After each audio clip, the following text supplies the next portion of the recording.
that the task force recommendations were driven by me, yourself, Deb, and CDC. The next day you wrote that you had convinced Mayor Bill de Blasio to close the New York City schools, so you were involved. That same night, Governor Gavin Newsom's chief of staff told you that the governor had decided to close California schools, bars, and restaurants after watching you on television. Presidents, governors, mayors, school boards, corporations, and Congress all bear responsibility for the decisions they made. The COVID lockdown, however, could never have been inflicted without you aiding and abetting the crime. Children lost years of education. Small businesses built over a lifetime disappeared. Patients delayed cancer screenings and other medical care. Families were separated from dying relatives. Workers were ordered to accept a medical procedure or lose their jobs. Worship assembly, employment, education, and travel were restricted in the name of science. While you did not impose every restriction, you used your public authority to justify them. While you concluded publicly that COVID occurred naturally, your private record tells a different story. In early 2020, your hand-picked virologist warned that the virus appeared to have been manipulated in the lab. In a conference call concerning the origin of the virus, all but 2 of the participants believed deliberate insertion was possible. Your concern was not merely theoretical. That same week, you led an urgent effort to determine whether your own agency had funded the research related to these experiments that were now under suspicion. Hours later, your assistant reported that the Wuhan experiments had indeed been reviewed and approved by the NIH. Those were not the actions of officials who believed that a research-related origin was an absurd conspiracy theory. They were the actions of officials urgently trying to determine whether their agency funding was connected to the research under discussion, connected to the pandemic. You could not hide that your agency had funded the Wuhan research or your long history of defending gain-of-function research. The only alternative left was to argue that COVID-19 did not originate in the Wuhan lab. You were not a detached observer. You had an institutional interest in the public believing that federally funded research had nothing to do with the pandemic. It was a conflict of interest from the very beginning. The authors of the proximal origin of SARS-CoV-2 privately had serious doubts about a natural origin. Within days, though, they flipped, and they all wrote in proximal origin that the virus was almost certainly not a laboratory construct. That paper was then used by the government and the media and you to discredit Americans who were asking the same questions that you and the authors were asking yourselves privately. You even cited proximal origin from the White House podium. You held it out as evidence that the virus could not have been engineered, but you didn't disclose your role in the discussions that preceded the writing of the paper. You did not disclose the author's original concerns. You did not reveal that you had been part of the paper, that you had read and offered editorial comments on the paper before it was published, before you began using it as evidence that it couldn't have originated in the lab. You did not disclose that you had immediately investigated yourself whether NIAID funding might be connected to the research. You did not tell the American people the full story. Duly released private messages indicate that the doubts with the authors and others didn't disappear after the publication. So while this was being waived at the White House to show that it couldn't come from the lab, the authors were still privately continuing to assign a meaningful probability to a laboratory origin, one thing in public and another in private. Some of the same scientists discussed avoiding email and carefully managing communications that might eventually be obtained under the Freedom of Information Act. The pattern is straightforward. Privately, there was alarm, then an immediate inquiry to see if NIAID's possible exposure to funding, then a rapid public declaration of certainty, continued private doubt, and then years of resistance to disclosure. The question is why? The only logical answer is that your primary concern was avoiding culpability. Your primary concern was hiding the fact that you had approved the funding for this dangerous research. Your support of gain-of-function research is extensive and long-standing. In 2011, your agency funded Ron Fauci's laboratory when it mutated the avian flu until it could spread through the air between mammals. This was the tipping point. This is when others became worried. You funded this. You advocated for this. The federal government's own biosecurity board, though, recommended withholding the details of these experiments because of the danger the research posed. People were concerned that publishing it was publishing a roadmap to creating bioweapons around the world. But you sided with the gain-of-function scientist Fauci and argued that the benefits of publishing the research far outweighed the risks.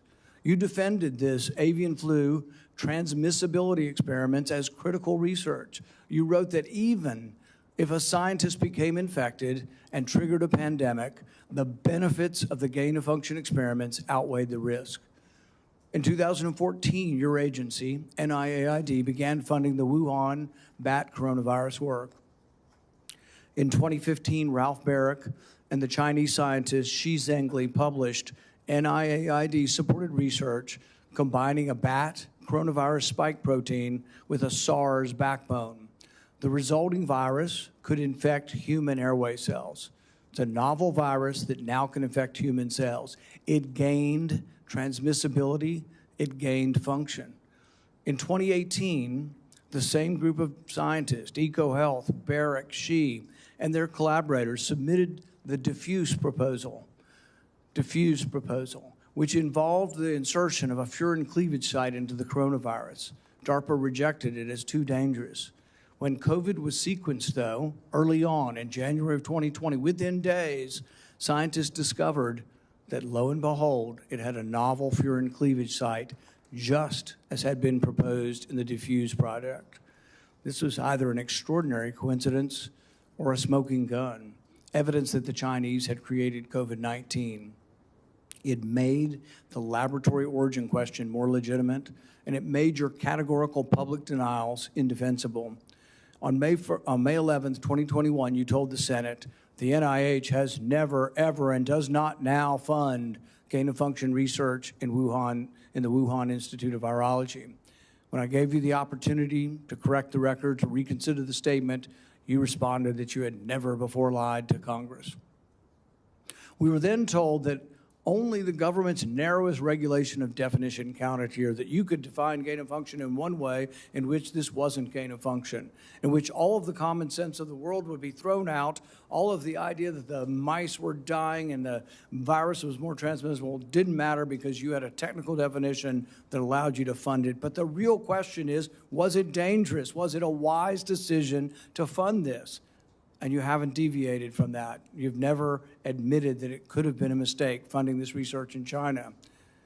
The American people weren't asking for a semantics debate over what is gain of function. They were asking, does common sense say this research was dangerous in Wuhan? They wanted to know whether their money-funded experiments in Wuhan that made bat coronaviruses better able to infect humans. The answer is yes. They wanted to know whether NIAID adequately supervised their work. The answer is no. When you defended this research, you described its benefits in the broadest terms. But when Congress demanded accountability, you hid behind the narrowest possible definition. You can't have it both ways. Your conduct concerning federal records raises further questions. It is a crime to destroy federal records. Yet our investigation reveals your assistant diligently reported that she deleted tons of emails. In 2024, you testified that you did not delete federal records. Who's telling the truth, you or your assistant? The committee has obtained repeated instructions from you telling federal officials to delete communications. On February 2nd, 2020, one day after Origin's call, you told Francis Collins, please delete this email after you read it. The committee asked for your voluntary cooperation to come today. Your appearance had to be compelled by subpoena. You're here today under duress. You are here today because of the court ordering it. President Biden issued you a sweeping pardon extending back to 2014, the same pardon he gave to his son Hunter. A pardon may protect a person from criminal prosecution, doesn't rewrite history. It does not erase documents. It does not convert a misleading statement into a truthful one. And it does not prevent Congress from establishing what happened. There will be another pandemic. There will be another crisis. And there will again be officials who insist that uncertainty must be hidden for the public's own good. They will demand obedience. They will invoke science. I am the science, as though it were a commandment. They will argue that government officials cannot be questioned because questioning them would undermine public trust. They have it backwards. It is secrecy that destroys trust. It is arrogance that destroys trust. It is censorship that destroys trust. And it is the refusal to admit error that destroys trust. That loss of trust may be your most damaging legacy. Trust can't be ordered. It has to be earned. No scientist is above scrutiny. No government official is beyond accountability. And no public servant has the right to treat the suffering of millions of Americans as a footnote to his preferred version of history. I now recognize Senator Peters for his opening remarks. Thank you, Mr. Chairman. The Senate Homeland Security and Governmental Affairs Committee has a long and a very proud history of conducting serious oversight on behalf of the American people. When this committee has been at its best, Democrats and Republicans have worked together to investigate complicated issues, to follow the facts wherever they may lead, and produce recommendations that actually strengthen our nation's security and improve government functions. That bipartisan tradition has produced meaningful work following Hurricane Katrina, the January 6th attack on the U.S. Capitol, failures at the Secret Service, and countless other matters. Unfortunately, today's hearing is the latest step in the chairman's sharp departure from that long tradition. This hearing appears to be a culmination of months of biased and selected efforts by the majority under the guise of a committee investigation to basically legitimize a predetermined conclusion that was reached years ago. In 2021, the chairman has called for today's witness to be fired, to be arrested, accused him of leading cover-ups and conspiracies. He has even featured the witness prominently in fundraising emails and on the cover of his book. He has also called for the cancellation of the witness's security detail, despite the fact the witness and his family have received numerous credible death threats. When I served as chairman, Senator Paul and I launched a bipartisan biosecurity investigation that included oversight of risky research and the origins of COVID-19, because we agreed that the committee's work would be stronger if we did it in a bipartisan manner and just followed the facts. That was and continues to be an area of legitimate and certainly needed oversight. As chairman, Senator Paul has taken the opposite approach. He has abandoned longstanding practice by blocking minority participation in committee oversight actions and has chosen to selectively release committee records that the minority has never had any access to in order to support his pre-drawn conclusions. The chairman has repeatedly excluded committee's minority and withheld documents and evidence from members that are entitled to receive them, disregarding longstanding Senate rules and committee precedent that have preserved the credibility of our oversight in this committee for decades. I have raised these concerns directly with the chairman because it's not just what we investigate that matters, but how we conduct that investigation. That also matters. One-sided investigations designed to validate predetermined conclusions do not serve the American people who sent us to actually uncover the truth and to solve problems. I wrote to the chairman requesting that he adhere to committee rules. But instead of addressing concerns that I raised, he removed part of the committee's website from the public view. This move not only prevented the public from being able to view those lists of concerns, it adds serious questions about the desire for transparency and legitimate oversight of this matter. But what makes today's hearing particularly disappointing is not simply the chairman's actions, but what we could be using this committee's true and time oversight responsibilities to accomplish. This committee has not held its annual threats hearing at all of this Congress. We have not held a budget hearing for the Department of Homeland Security. There are important hearings that we would have the opportunity to discuss as to how to strengthen our Homeland Security across the board. No hearings on those topics. Instead of focusing on the national security challenges that we are facing in our country right now, today's hearing looks backwards, revisiting questions this committee has already examined, including through bipartisan work that Senator Paul and I conducted together when I served as chairman of this committee. But rather than building on that work to strengthen our preparedness against future disasters, we are instead relitigating the past. COVID-19 exposed serious deficiencies in our nation's public health infrastructure. We know that. More than 1 million Americans lost their lives, and this committee should absolutely continue to examine how we can better prepare our nation against future biological threats. Those are the kinds of forward-looking, life-saving questions that will help our nation be better prepared to protect the health and the safety of Americans when the next emergency occurs. Unfortunately, at this precise moment, we should be strengthening our capabilities. The Trump administration seems to be doing everything in their power to actually weaken our capabilities. The administration has hollowed out the public health workforce. They have fired, pushed out, and cut funding for public health personnel, shrinking the CDC workforce by a quarter. Thousands of experienced scientists have left government service, and with them has gone critical institutional knowledge that cannot be easily replaced, certainly not quickly replaced. The administration, thanks to political operatives like Russell Vought, has slashed or illegally withheld funding for life-saving medicines and cutting-edge technologies that let us rapidly develop them during an emergency.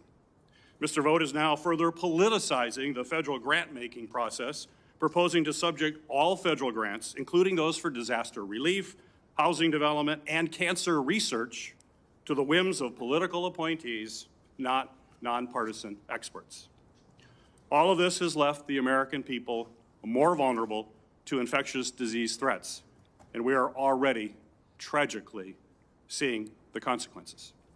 Staffing and funding cuts have slowed the federal, state, and local response to ongoing outbreak of a foodborne parasite, which has sickened thousands in my home state of Michigan, as well as across the country. At the same time, the administration cuts to global health programs and international partnerships have greatly reduced our ability to contain dangerous diseases like Ebola before they spread to our shores. We should be examining whether our federal health agencies have the personnel and the resources they need to effectively prevent, detect, and respond to these threats. We should be asking how to strengthen our biodefense efforts to deter our adversaries and prevent biological attacks against our country, and how our government can better coordinate and communicate during public health emergencies. These are the kinds of forward-looking matters that are worthy of this committee's time. Instead, we are here continuing the chairman's year-long focus on one individual. History tells us, unfortunately, another pandemic is all but inevitable. The question is whether Congress and this committee will work to better prepare our country for it, or continue looking backward while our public health infrastructure crumbles around us. That is the hearing that we should be having today. Unfortunately, I fear the intent of this hearing is only meant to further a purely partisan agenda and will not make Americans safer. Thank you, Mr. Chairman. The accusation that the committee has denied access to the minority to records is categorically false. This is the most transparent investigation in the history of Congress. We actually created a website, and we put all of the information on the website. It continues to operate. The reason it hasn't been accessed is no Democrat ever signed up for it. Not one Democrat. We told them the access. They never asked for the access code. They haven't been on the website because they have not cared about the investigation. It's a practice of this committee to swear in the witness. Dr. Fauci, please stand and raise your right hand. Do you swear that the testimony you will give before this committee will be the truth, the whole truth, and nothing but the truth. So help you God. Dr. Anthony Fauci, you are recognized for 5 minutes for your opening statement. Mr. Chairman, Ranking Member Peters, members of the committee, I served at the NIH for over 54 years, 38 of those as director of the National Institute of Allergy and Infectious Diseases. Over that period, I proved that I believe in and respect the value of legitimate congressional oversight. In fact, I testified before and/or briefed Senate and House Senate and House committees well over 200 times over those 38 years. During and after the COVID pandemic, I have appeared multiple times for hearings in the Senate and the House, usually under oath, and sat for several days-long transcribed sworn interviews, answering questions about the very issues that are now the subject of this hearing. However, given Senator Paul's obvious obsession with calling for my prosecution, his repeated slanderous comments about me, and recently his publicly releasing my unredacted personal diary aimed at embarrassing and intimidating me, the only conclusion I can reach is that the sole reason he is calling me before this committee is to get me to say something, anything, that could vindicate his repeated public pledges that I end up, in his words, quote, behind bars, unquote. Any reasonable person who has followed his unhinged obsession with me would readily come to the same conclusion.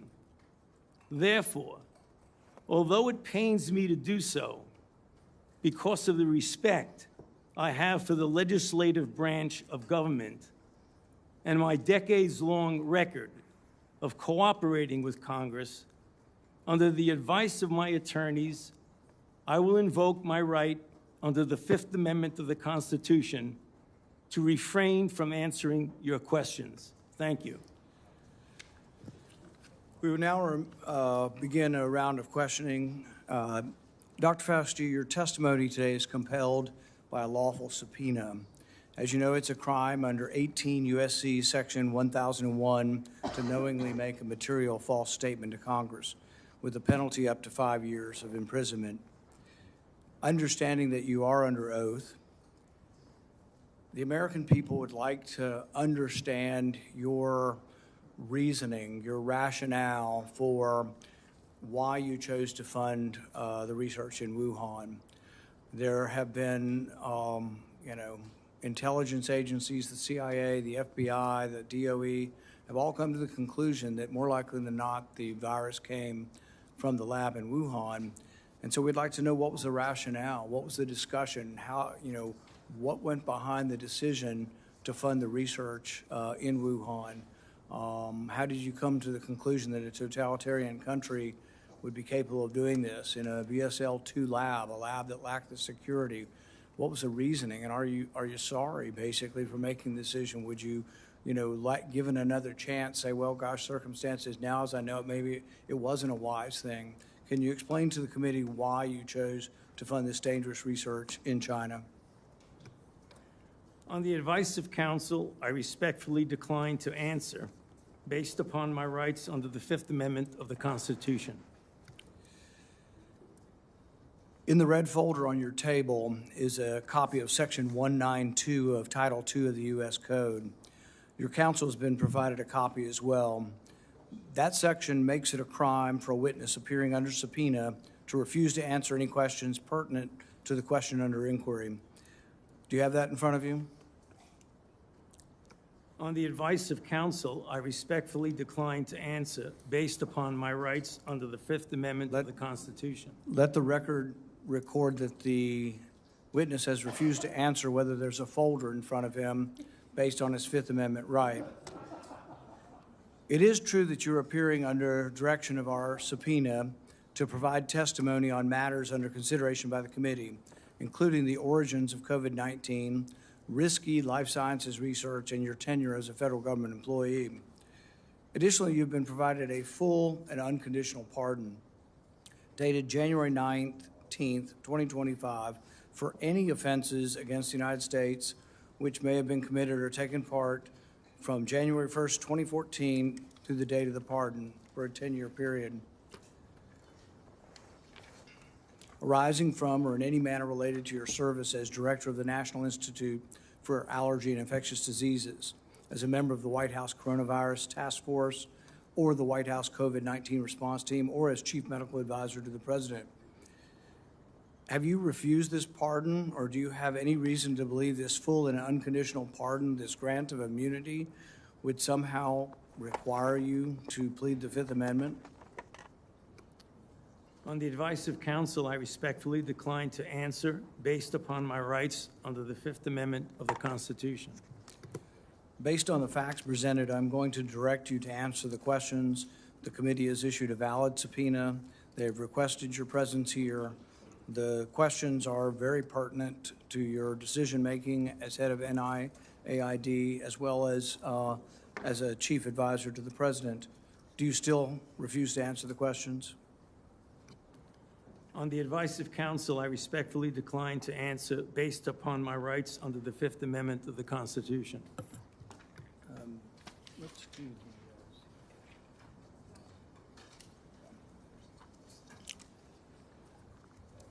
Dr. Fauci, were you ever made aware of gain-of-function research on monkeypox being conducted at the National Biodefense Analysis and Countermeasure Center, NBAC, at Fort Detrick?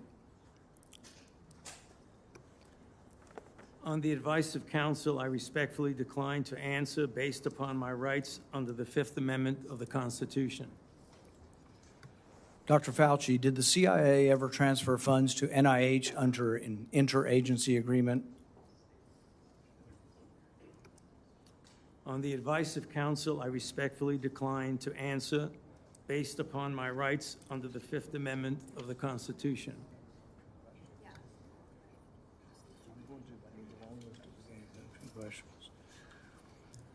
Dr. Fauci, did the NIH ever conduct research for or in coordination with any element of the intelligence community, CIA, ODNI? On the advice of counsel, I respectfully decline to answer based upon my rights under the Fifth Amendment to the Constitution.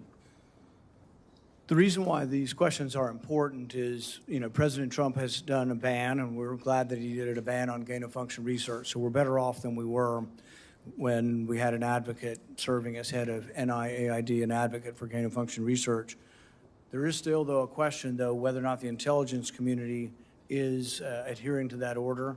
There's a question of whether or not gain-of-function research is still ongoing. And these are important questions the American people deserve to know. Dr. Fauci, have you been read into any classified Department of Homeland Security program, any prospective special access program concerning gain-of-function research? On the advice of counsel, I respectfully decline to answer based upon my rights under the Fifth Amendment of the Constitution. When we look at the research in China, the gain-of-function research that you've denied was gain-of-function, one of the things that startled the scientists when they saw COVID in the first couple of weeks was when they looked at the sequence of it, they said, oh my God, there's a furin cleavage site in it. And in this particular family of coronaviruses, the sarbecoviruses, they'd never seen this before. They were also startled to look at it and see how it was coded for, what the codons were, and to discover that the codons used out of 36 different possibilities turned out to be the one that was commonly used in gene manipulation by scientists. Dr. Fauci, were the scientists at the Wuhan Institute of Virology capable of inserting a furin cleavage site into a coronavirus? On the advice of counsel, I respectfully decline to answer based upon my rights under the Fifth Amendment of the Constitution. So one of the experiments that was pretty common was they would take the backbone, of a SARS virus. And this would be a SARS virus that the backbone itself wasn't that dangerous, but then they would dig through guano, 300 feet underground, bat guano. They'd find other viruses, unknown viruses. They'd take the S protein off of an unknown virus and stick it on a backbone. And then they would infect mice that have humanized cells. And they were trying to discover if they could create a virus that infects humans.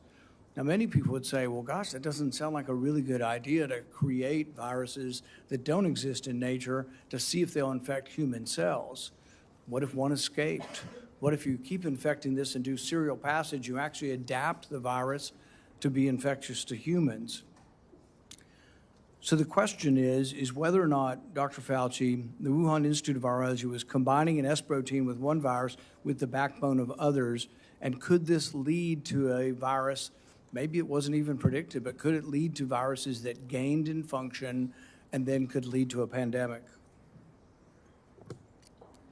On the advice of counsel, I respectfully decline to answer based upon my rights under the Fifth Amendment of the Constitution.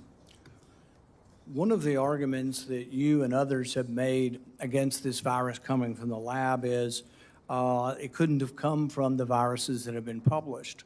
And nobody's really arguing that. I think from the very beginning, people acknowledged that the viruses that have been published are too far evolutionarily distant from a virus that could have become COVID-19. But what has never been acknowledged by the side who tries to call the other side a conspiracy theory, which is really something you don't usually see in a scientific debate. This is the first time I've ever seen an article printed in Lancet by your friends who called this a conspiracy theory. You know, these are the kind of things you see as a screed on a political, website. You don't really see this in science. But when they release this as being a conspiracy theory, we're wondering that when you do this, when you combine these viruses and are able to grow them in humanized cells, whether or not this kind of risky research, whether you call it gain of function or not, whether you use the definition of gain of function, whether this kind of research should have had more scrutiny. I think in your House testimony, you testified that you never traveled to China and that you were unaware that anybody at NIH ever examined the labs, that you trusted the Chinese scientists. I think you said that even recently, that with your discretion, you trusted the Chinese scientists. The problem is that even in our country, we trust our scientists. They're good American scientists, probably doing the right thing for America. But at the same time, we oversight to make sure it's not dangerous research, but we also investigate the lab. I believe Fort Detrick was one of our main labs, was closed down in the last year or two because of research institute, a research incident that was dangerous with dangerous pathogens. And so the American people would want to know, how could you approve this dangerous research in China, say that you trusted the Chinese scientists, and then in the end, you had to admit that you'd never been there, and none of your inspectors had ever been there. Dr. Fauci, had any of the labs where this dangerous research was occurring, were any American lab oversight or lab investigators, did they ever appear in these labs to make sure that they were safe labs?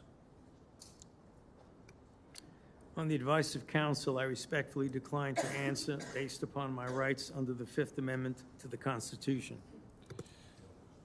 So one of the main theories for those who have looked at this being created in the lab was the idea that could have come from a virus not previously published. Dr. Fauci, are you aware that Dr. Shi, who worked for the Wuhan Institute of Virology, was said to, and I think in her own words, to have over 100 viruses that had not been previously published that could have been a close enough relative to create COVID-19? Are you aware of that?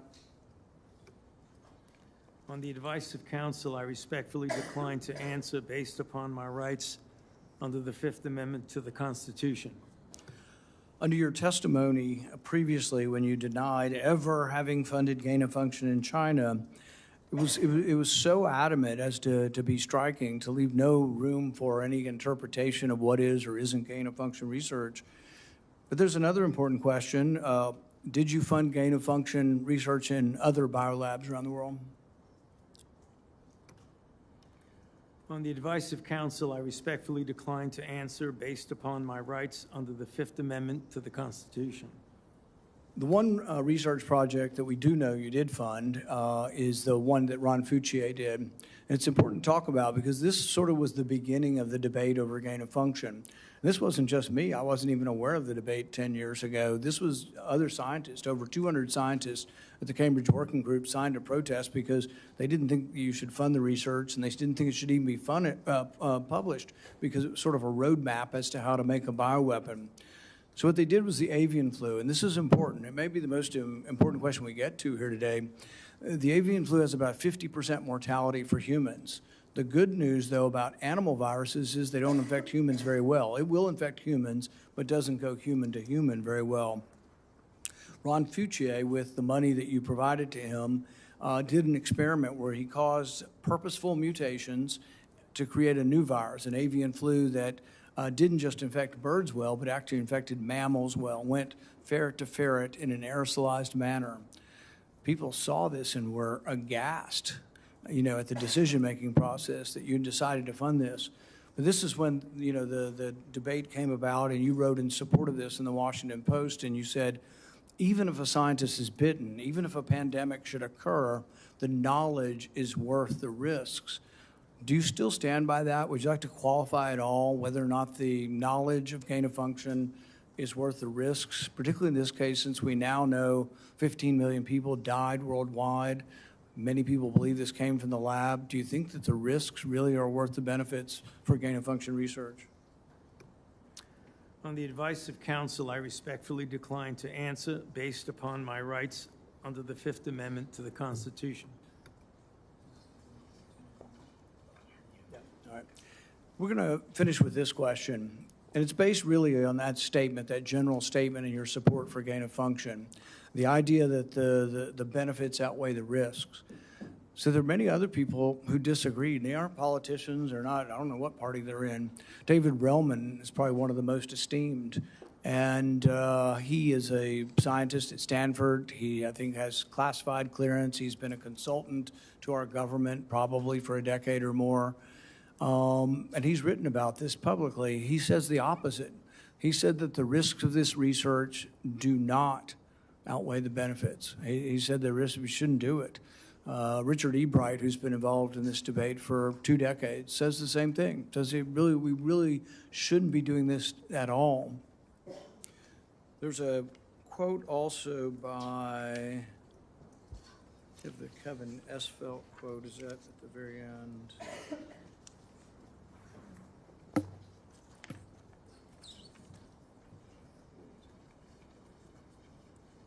Kevin Esvelt, who's a CRISPR scientist at MIT, also wrote about this gain of function. I implore every scientist, funder, and nation working in the field, please stop. No more trying to discover or make pandemic-capable viruses. No more experiments likely to disseminate blueprints for plagues. Dr. Fauci, would you like to at least answer this one question for us today and let us know whether or not you've changed your mind on whether or not the benefits of gain-of-function research outweigh the risks? On the advice of counsel, I respectfully decline to answer based upon my rights under the Fifth Amendment to the Constitution. The chairman has denied your assertion of privilege and directed you to answer, but you nonetheless refuse and stand on privilege despite the existence of the pardon. The committee will have to consider, after this hearing, what appropriate action should be taken against you for the failure to testify after being directed to do so. It's against the law to obstruct an investigation of Congress. There will be repercussions to your refusal to testify today. Senator Peters.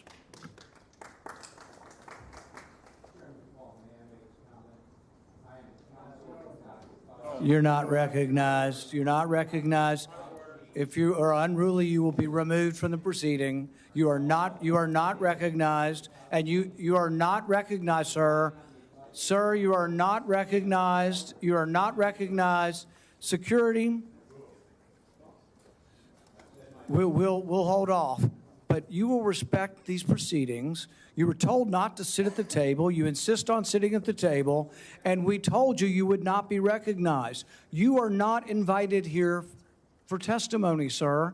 You are being disruptive.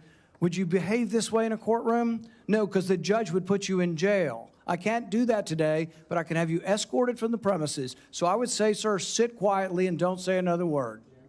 I said, sit quietly. You are not recognized. Another word and you're gone.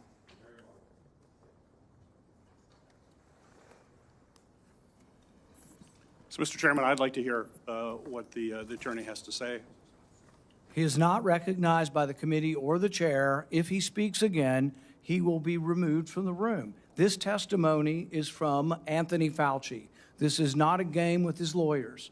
He can advise, his lawyers can give him advice. He's got a half dozen here. They're all allowed to talk to him. Yes. All right? Yeah. But the attorneys are not recognized. In fact, the attorney was told not to sit at the table, and he's not obeying that recommendation. There's a row behind you, sir. That's where you were told to sit, and you're not. And now you're disrupting the proceedings. And so, look, this is the way Anthony Fauci wants to be remembered, for a lawyer not listening to the rules. That's the way you want to be remembered, and that's what you're going to do. You are not recognized, sir. Security, please remove him from the room.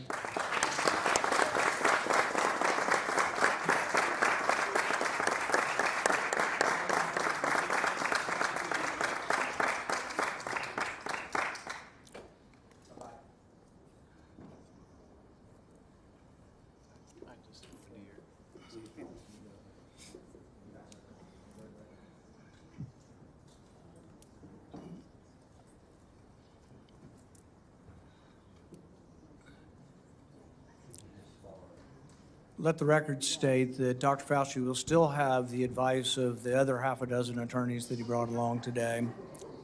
Senator Peters. Thank you, Mr. Chairman. The COVID-19 pandemic is not the first or the last public health crisis to impact our nation. In December 2022, I released a report that identified significant failures in our federal government's preparedness and initial response to COVID-19. This report contained 17 key findings. It's a very large report, which I have right here.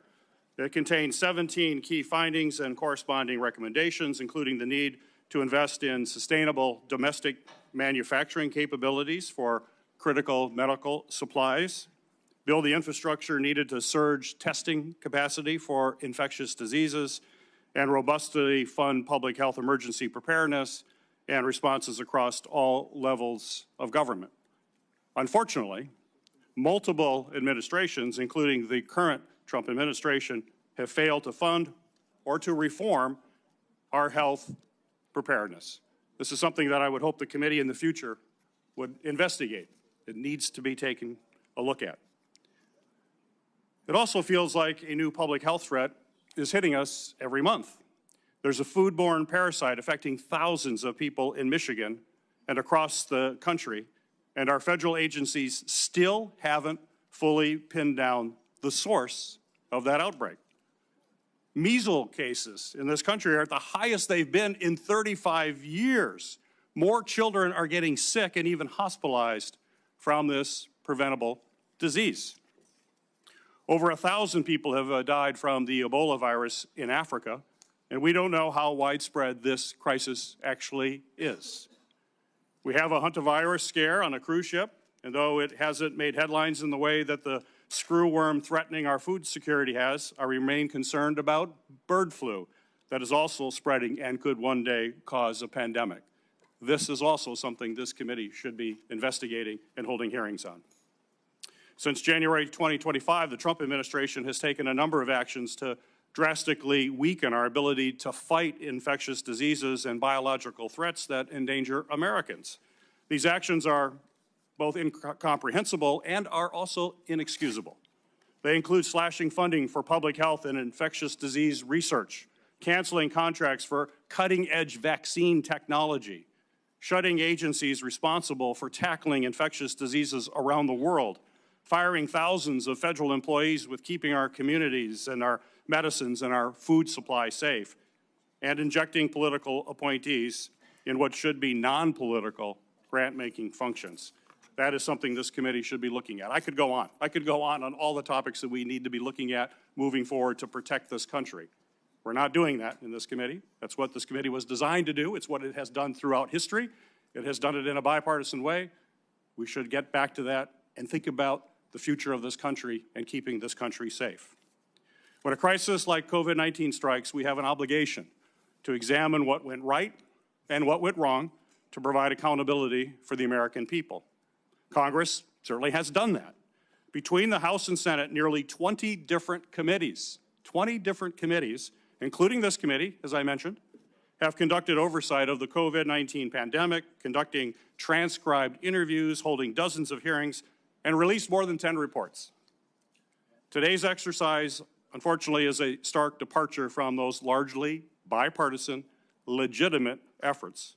The chairman has shut the minority out of participating equally in these efforts, withheld information, selectively released documents, actions that completely undermine the credibility of this investigation. I will enter a record without objection, Mr. Chairman, a letter that I sent to you that detailed all of those areas that we have concern with and where we were shut out. Without objection. We'll provide other details as well. I think today's hearing, unfortunately, does real damage. It's tempting to turn one person into the scapegoat for a crisis that hundreds of officials across both the Trump and the Biden administration were responsible for handling. And it does so in a way that people that are facing death threats.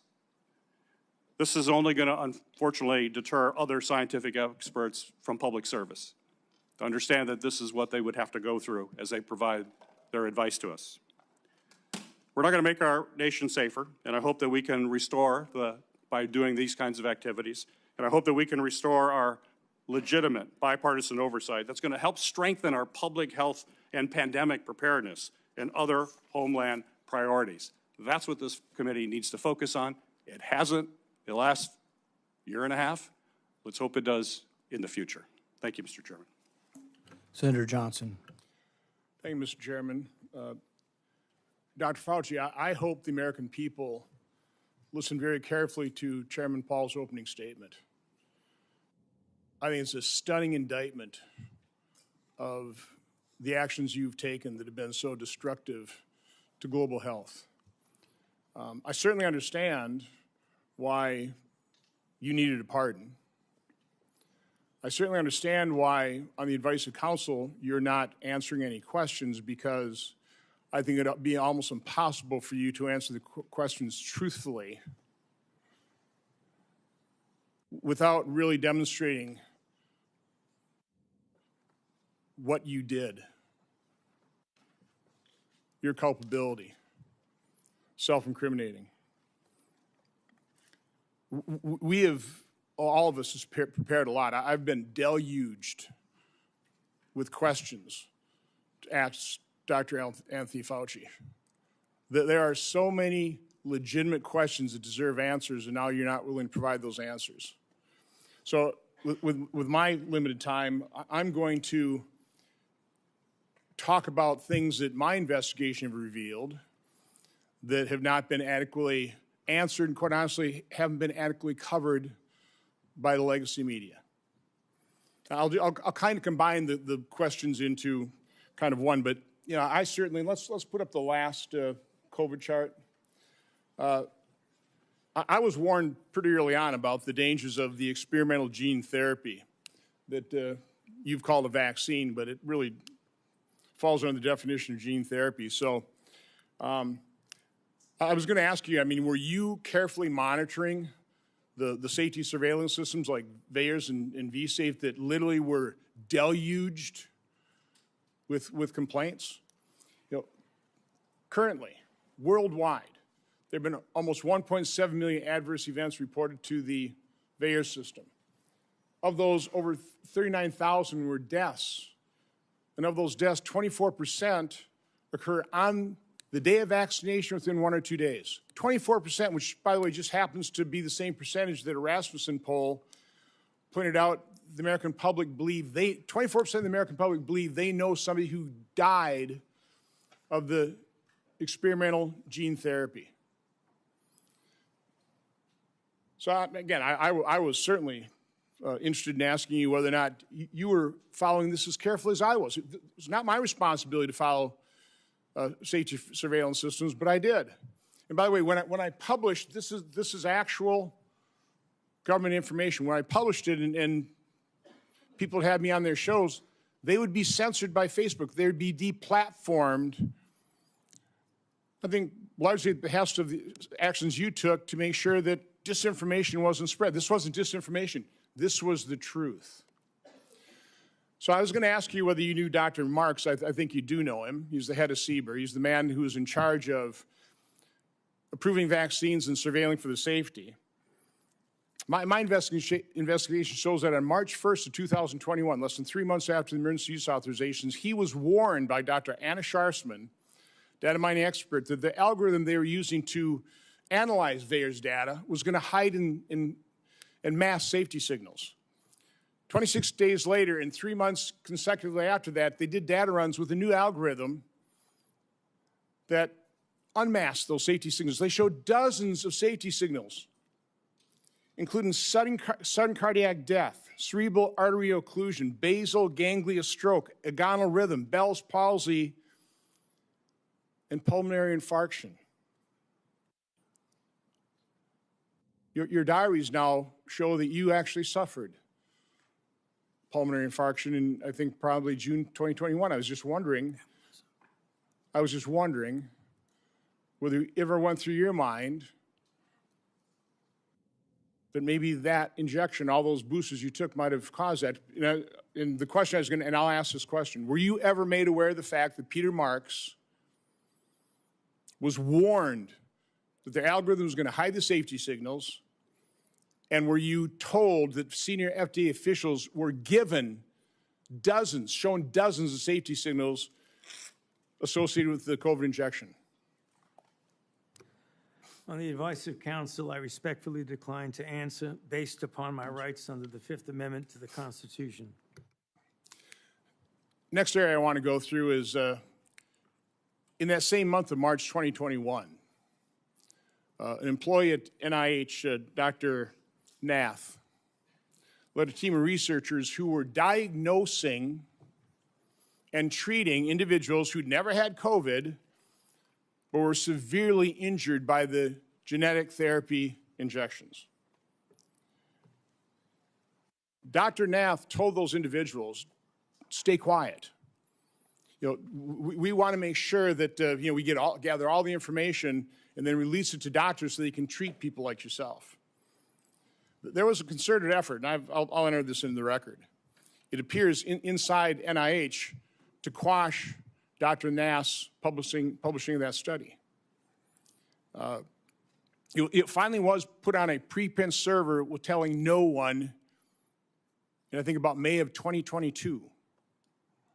I think what's noteworthy about this is Dr. Nath told the injured participants that early treatment, early intervention was crucial for them to be treated. And yet within the NIH, they were questioning what was Dr. Nath doing. They didn't want to publish that because, and I want to take time searching for it, because publishing it would create vaccine hesitancy, which is what we continue to hear time and time again, is the reason they didn't promote they lied about the safety signals they were seeing. Throughout the pandemic, I always pushed early treatment. We've got things in here where you were really concerned about remdesivir because it was untested, but hydroxychloroquine, yeah, it was an approved drug. Maybe some safety issues, but we had a great deal of experience with it. All of a sudden, you had the Surgisphere study. It was retracted within 2 weeks because it was completely false. Totally blew up the use of hydroxychloroquine. And then when it comes to ivermectin, which, by the way, because I was contacted by so many people, I referred them to doctors who actually had the courage and compassion to treat vaccine-injured individuals. It works. But I was going to ask you whether you were involved in the FDA attack on ivermectin. You had a interview on CNN on August 29th of 2021, where, again, I just don't want to take time to find the exact quote, but you said there's no evidence that ivermectin is helpful. on that exact same day, and I've got the studies right here. There was a website that was tracking the random controlled studies. Here they are, showing 60, 70% efficacy of ivermectin. The same day you say there's no evidence, there was all kinds of evidence. Loved ones had to go to hospitals, had to sue hospitals. Just, would you try it? So I would want to know, to what extent were you involved in sabotaging hydroxychloroquine, ivermectin, and did you do that because you knew the only way you get an emergency use authorization for these drugs, these experimental gene therapy, was if there was no effective treatment, you couldn't get the emergency use authorization. So is that why you helped sabotage these cheap generic drugs in favor of remdesivir, which, by the way, nurses, are you aware of the fact that nurses called it run, death is near? On the advice of counsel, I respectfully decline to answer based upon my rights under the Fifth Amendment to the Constitution. But let me end on this note, because this just came to light. We've got 11 million pages of documents. We also have other people who were in the room. But now we know you actually lied to your own diary. On March 27, 2020, you wrote in your diary, "To my surprise yesterday, the POTUS sent a letter to governors outlining a plan to reopen county by county while monitoring the spread of virus in the low-risk counties. This was half-baked and never shown to Deb or I before it was sent out." So we have evidence that, in fact, you were fully aware of it and certainly approved if not authored it. So I was just simply asking you, is that true? Did you literally lie to your own diary? Did you know of that letter sent out to governors about reopening county by county? And again, Mr. Chairman, I'd ask you to ask the witness to just answer that one simple question. On the advice of counsel, I respectfully decline to answer based upon my rights under the Fifth Amendment to the Constitution. Thank you, Mr. Chairman. Senator Hassan. Thank you. Dr. Fauci, I want to start by thanking you for more than 50 years of service to this country at the National Institutes of Health. And it is unfortunate that you have been put in the position that you are in today. And it must be enormously frustrating to know that this hearing is designed to entrap you. It must be very frustrating for your attorneys to hear the chair's mischaracterization of the legal issues and posture that impact your decisions at the witness table today. Meanwhile, I was going to ask you a series of questions about things that are relevant right now to the people of the United States about the state of public health in this country. Since President Trump took office in 2025, more than 4,500 cases of measles have been reported. That is more cases in the year and a half since Donald Trump has been president than were reported from 2000 to 2024 combined. Children are dying because there has been increased vaccine hesitancy, fueled by Robert F. Kennedy Jr., the Secretary of Health and Human Services, and frankly, his entire administration.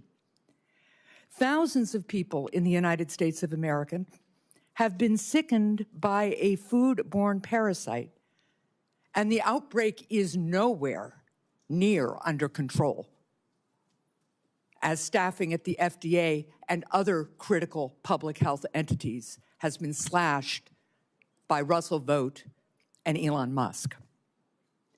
Last year, the National Institutes of Health awarded 201 fewer grants compared to the previous years. 207, I am corrected, compared to previous years. As those grants were either canceled or delays, especially at the beginning of the Trump administration, I can tell my colleagues what the impact was on people in New Hampshire, on scientists in New Hampshire, on clinical trials in New Hampshire where people's cancer treatment was interrupted because Elon Musk and Russell Vought know better, they say, than the people at NIH about what to fund. And because they did some sort of word search, it seems, for some of the grants, and boy, oh boy, if you were studying rural health in New Hampshire and trying to understand how to better engage people who need health care in rural America, that was off the table. America is losing researchers and scientists to other countries because researchers and scientists, highly trained, highly qualified, invested in often by the American taxpayer, are finding the hostility from this administration so strong that it interferes with their science, and they want to pursue science wherever that science takes them. I also sit on the Health, Education, Labor, and Pensions Committee. We have had a number of hearings with nominees recently to fill critical spots.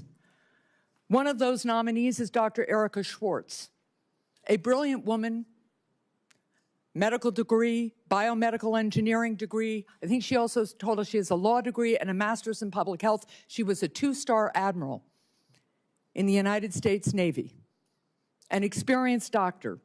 And yet, when I asked her if she would push back at Secretary Kennedy,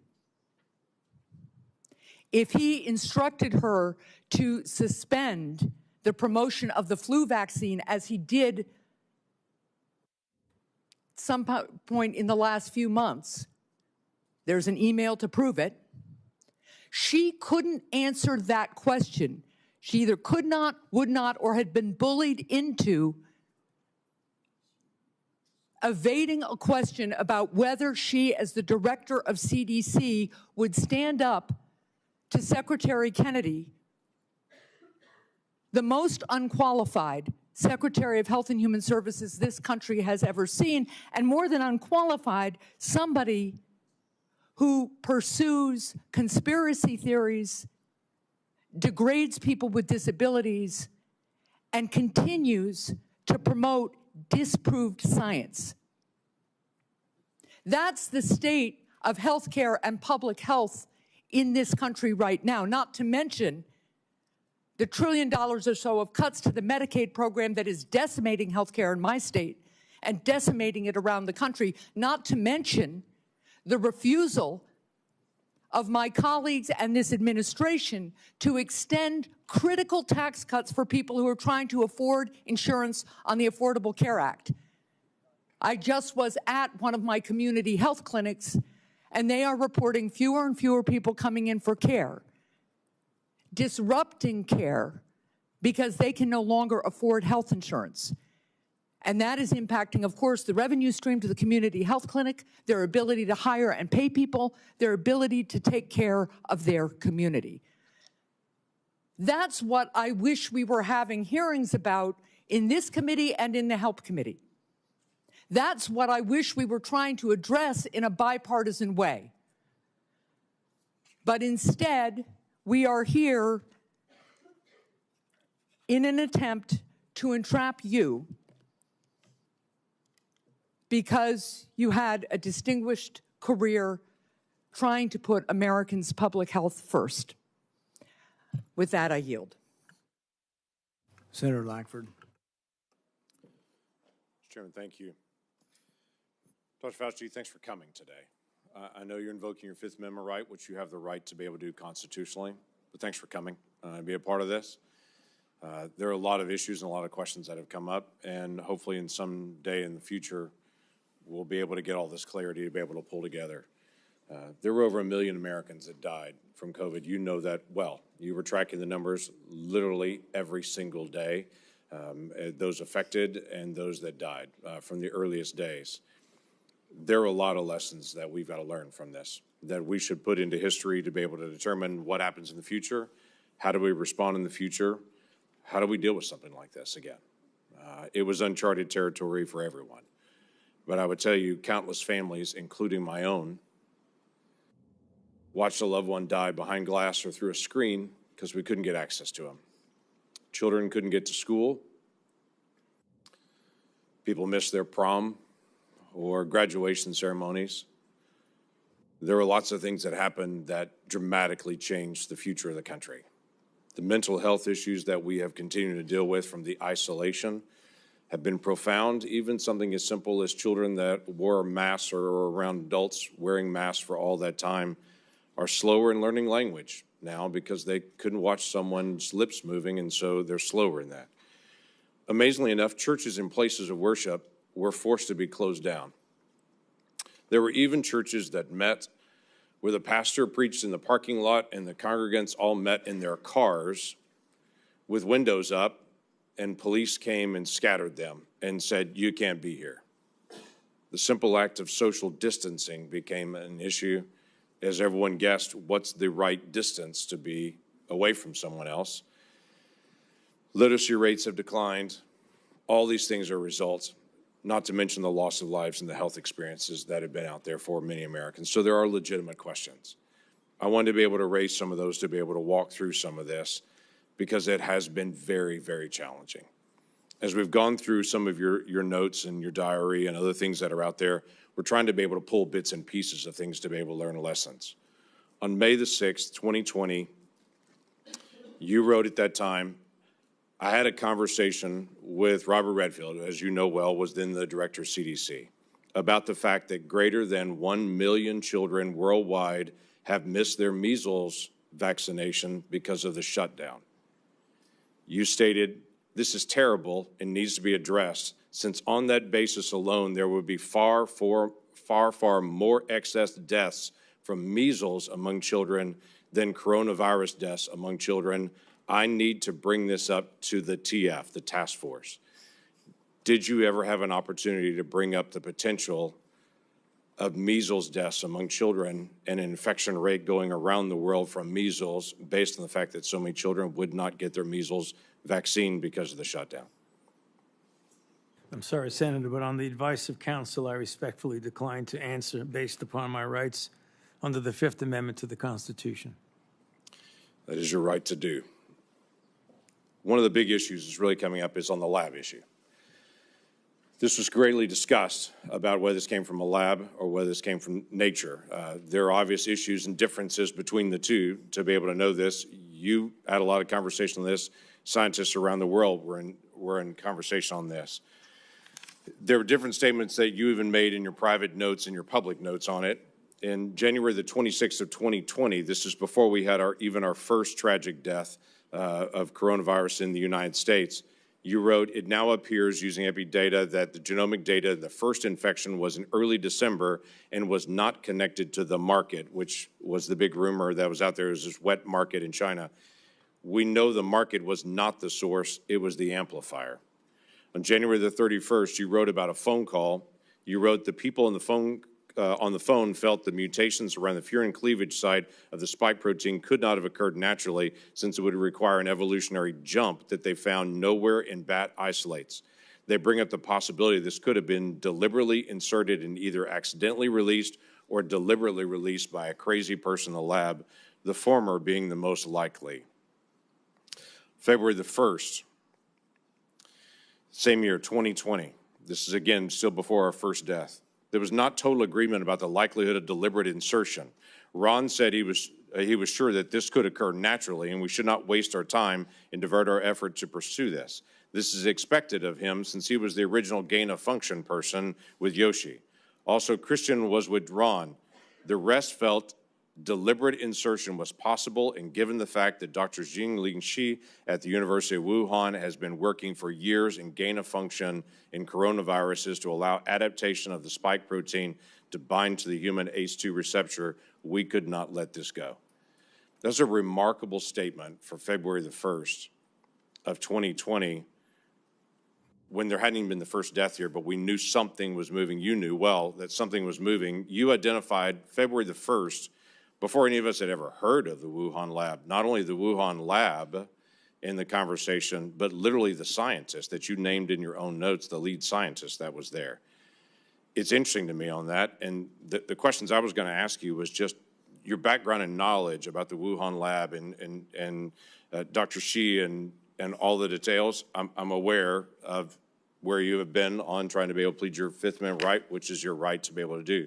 But I also want to be able to find out some facts to be able to help us for the future on this.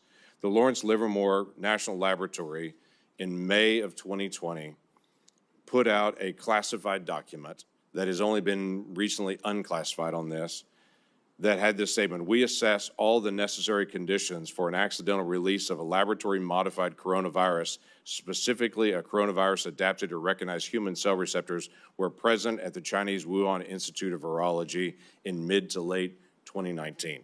Now, the question that I had for you is, this is May the 27th of 2020. This is the report that most people will see, is this. I have clearance. I serve on the Intelligence Committee. I've actually read this complete document unredacted. My concern is, were you given the ability to see this document unredacted? Based on your position, were you able to see this and to be able to get this information? I could see it, and I know what's here. Everybody else just has their conclusion at the beginning of it, not this. My question to you was going to be, did you have access? Because it's important for the future that people in your position do have access to this kind of information and insight. Is there any way you could answer that question? Were you able to give access to this data? On the advice of counsel, I respectfully decline to answer based upon my rights under the Fifth Amendment to the Constitution. You wrote on January the 26th of 2020, we should be allowed to send our CDC epidemiologists to China to work with them so they could see the data firsthand. You also wrote at February 12th, 2020, that you had great concerns about the World Health Organization because it depends greatly on China and, as you stated, often bows to them. Now, this is a really important issue that we've got to resolve for the future.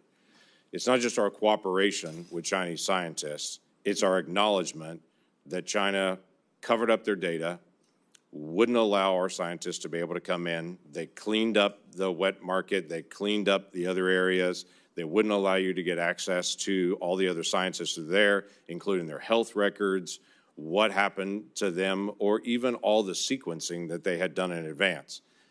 For the future of our research and our cooperation with any scientist around the world, I think it's really important that we resolve, if we're going to fund research and cooperate with you, we've got to have certain things from you. If things go sideways, we've got to have access to all information in all places.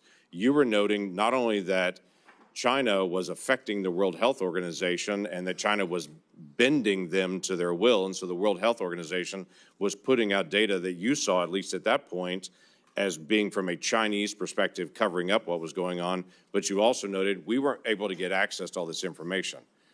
We've got to be able to figure this out for the future to be able to make sure that research that is done, we have access to all information. If something goes sideways at some point, which clearly it did at the Wuhan Institute of Virology, and that being, as was noted by many people, the only lab in the world that was doing research like this that had a lower standard of actually their security standards there than many other labs around the world, yet they were doing this very dangerous research. What can we gain, and what advice could you give us to say in a future setting, we've got to make sure that we actually get information from people and we can be guaranteed that we're going to get that insight? Yes, sir. On the advice of counsel, I respectfully decline to answer based upon my rights under the Fifth Amendment to the Constitution. I yield back. Senator Blumenthal. Thank you, Mr. Chairman. I want to go back to the dark days of the coronavirus pandemic, one of the darkest days or times in our history. Hospitals were overflowing. Navy medical ships were docked in the Hudson River. Emergency rooms were forced into unprecedented triaging during the worst week of the pandemic, which happens to have been the last week of President Trump's first term. More than 25,000 Americans died of COVID-19. Easy to forget those dark days. But for the past 18 months, the Trump administration has been engaged in a campaign to rewrite this history. And today's proceeding, I fear, is part of that effort, one of the darkest days in our Senate's history. The Trump administration has launched a baseless set of smears against vaccines that help pull us out of that public health crisis, vaccines that are undoubtedly President Trump's greatest accomplishment. It has slashed funding to local public health departments that were on the front lines of the pandemic, and those healthcare workers are heroes. It has disparaged those heroes as woke or wasteful, and it has used a politicized Department of Justice to target the researchers who helped us track and understand the novel virus. Today's hearing is another page in that playbook, sadly, tragically. Dr. Fauci, you've spent 5 decades in public service, including nearly 4 decades in leadership at the National Institutes of Health, helping to conquer COVID-19, but also HIV, swine flu, Zika, Ebola, and other epidemics with real-life results saving human lives. Put aside all the flowery rhetoric that we hear in the United States Senate. Dr. Fauci has saved lives, as have public health officials in the United States and throughout the world. And today, we are demeaning and degrading their life-saving service. Republicans are eager to rebrand you as a villain in order to distract from their own failure to protect Americans from soaring health care costs. They've been rising astronomically in the last couple of years, and from unsafe food, which has caused cyclospora to spread, and resurgent measles as a result of the anti-vaccine policy. This hearing is the culmination of a years-long crusade, which started more than 6 years ago when Dr. Fauci dared to contradict President Trump. The campaign to vilify you, Dr. Fauci, is just one part of this larger campaign against science and facts, a campaign that has made Americans less safe. It is shameful that in a country like ours, a dedicated public service like Dr. Fauci has experienced persistent threats to his life since the pandemic because of the lies that are told about him. His attorney has been gagged, thrown out of this hearing room. But he has written a letter to the chairman that is an explanation for the reasons why Dr. Fauci is, in fact, invoking his constitutional right. It is a right. And I would ask that this letter from David Shurtler and Danny Onato be made a part of the record if there's no Without objection. objection. His attorney has also issued a statement within the last half hour, I believe, that sets forth, again, the reasons that he is here to help protect his client's rights. And I would ask that that statement be made part of the record as well, Mr. Chairman. Without objection. Let's be very clear.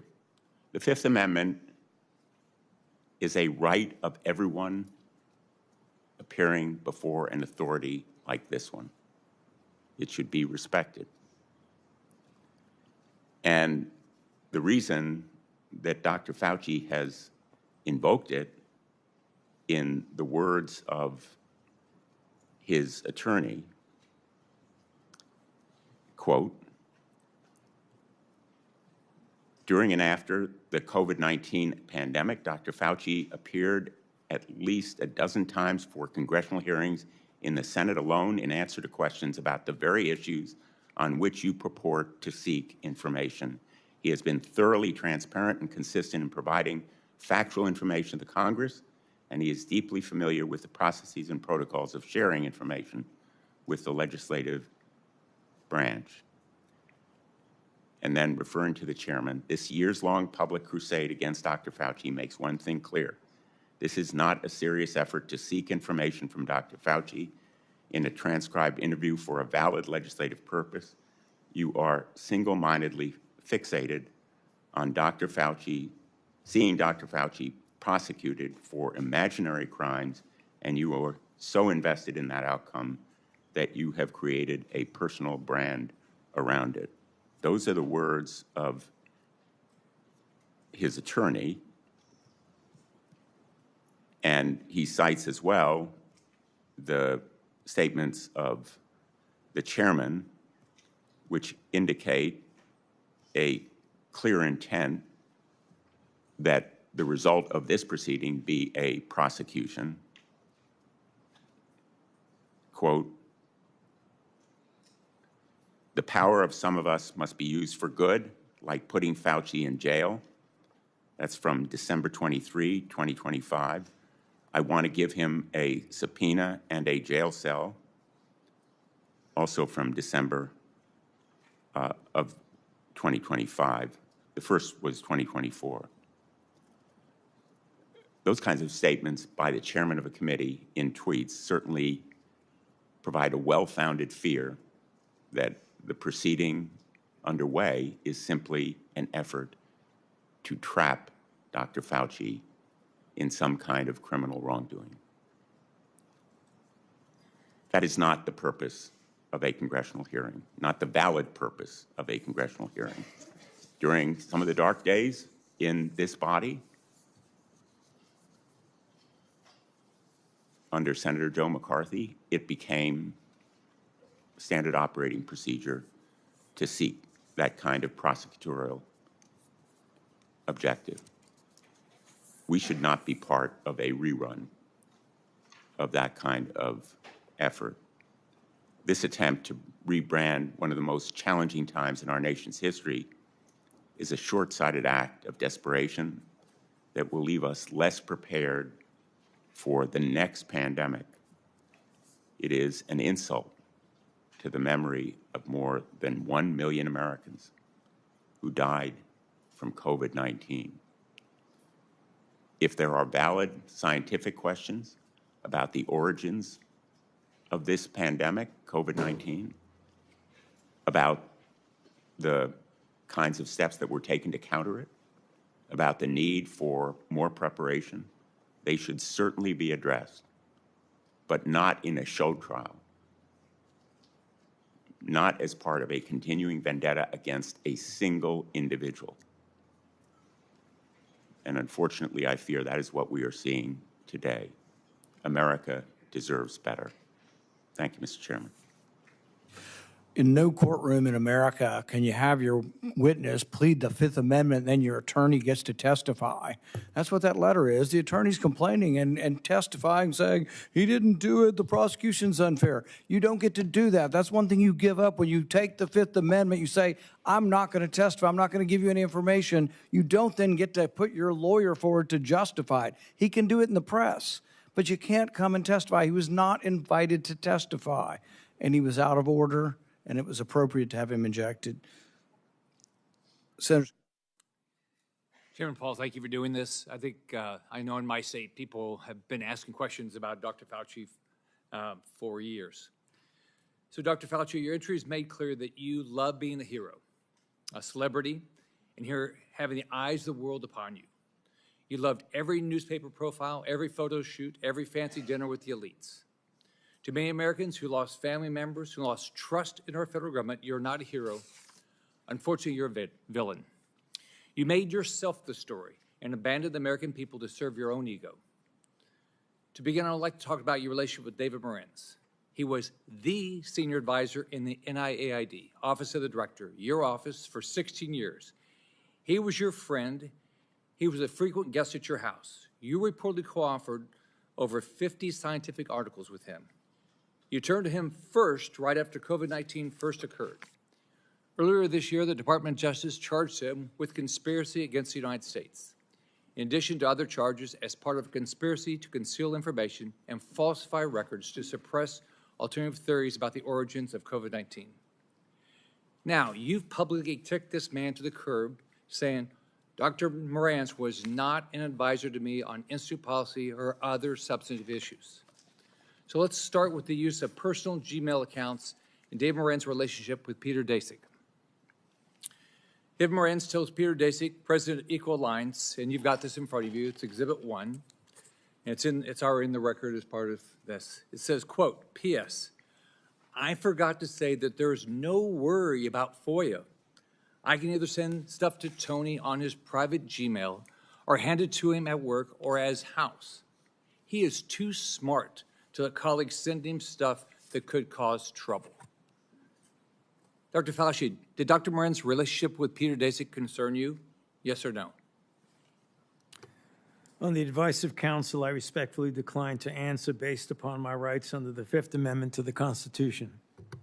Did David Morantz ever bring documents to your house? On the advice of counsel, I respectfully decline to answer based upon my rights under the Fifth Amendment to the Constitution. Did you ever receive a text about your work at NIAID to your personal cell phone? On the advice of counsel, I respectfully decline to answer based upon my rights under the Fifth Amendment to the Constitution.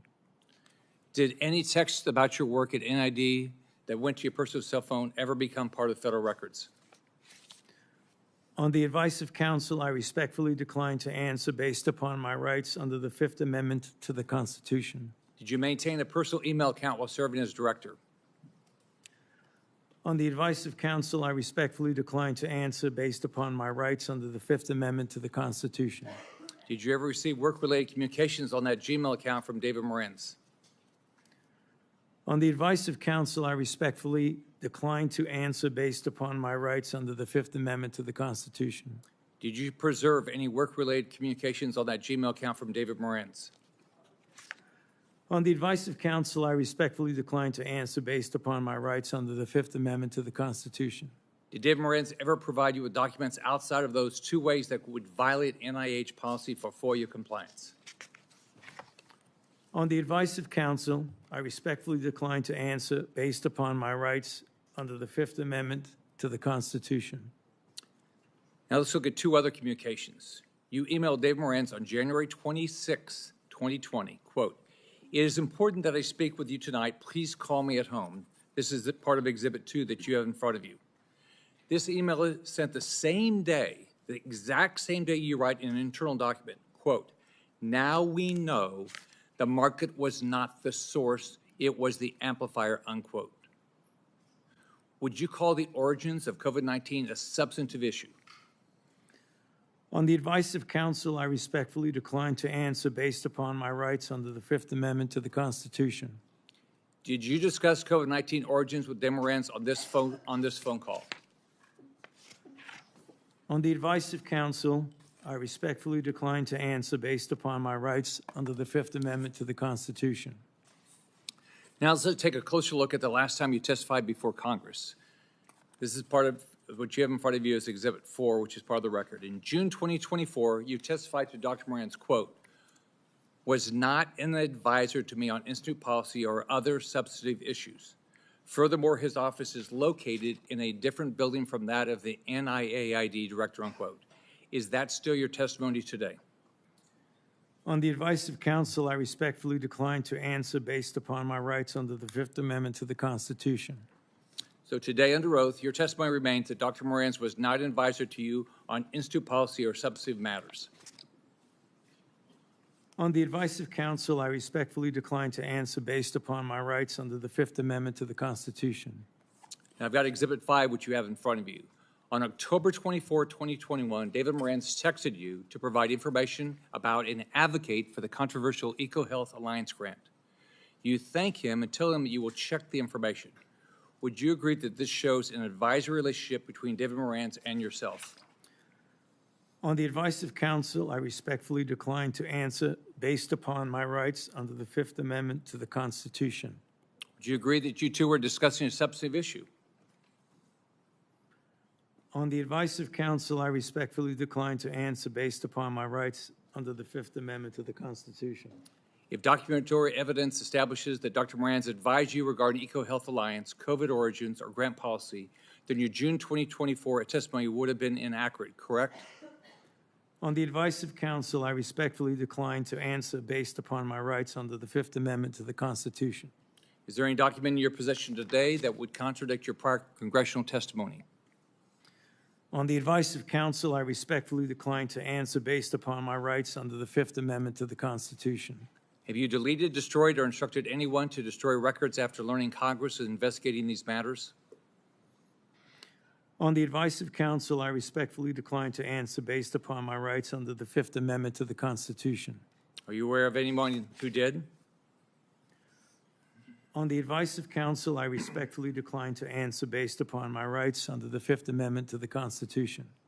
As you know, Dr. Moran now faces charges related to destroying records while you distance yourself from him. Is that fair to a decades-long friend? On the advice of counsel, I respectfully decline to answer based upon my rights under the Fifth Amendment to the Constitution. When is the last time you spoke to him?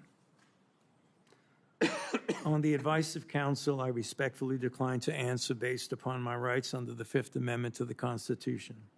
In hindsight, are you disappointed how you handled COVID? Do you have any regrets? On the advice of counsel, I respectfully decline to answer based upon my rights under the Fifth Amendment to the Constitution. Dr. Fauci, I want to close with this. Here's how you impacted my family and people close to me. I have daughters with children. You can't imagine the questions they had around vaccines for their kids and themselves, and the pressure, the unbelievable pressure to make the right decision for their health.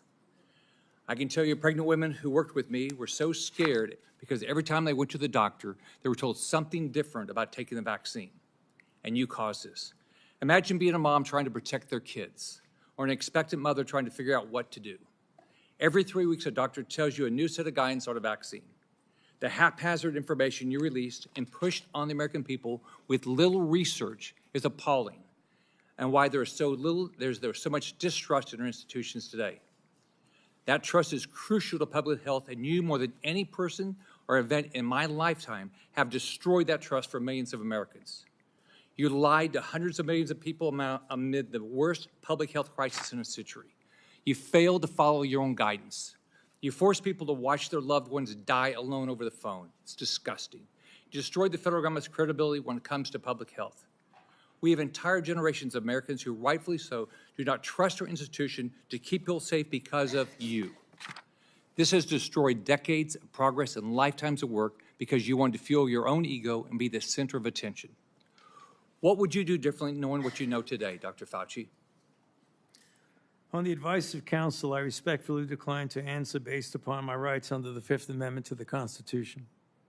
All the evidence is right here, and you still can't bring yourself to tell the truth or apologize because you received an auto-pin pardon from a staffer in the Biden White House. If we have another pandemic tomorrow, millions could die because of what you did to make Americans lose trust in their government when it comes to medicine and health care. How many families have you apologized to had to watch their loved ones die alone? You breached public trust, and now you're hiding behind a fraudulent pardon. Your legacy will not be as a man that saved America from COVID, but as a man who destroyed the public trust in America's public health institutions in exchange for 5 minutes of fame. This is how history will remember you. I yield back. Senator Kim.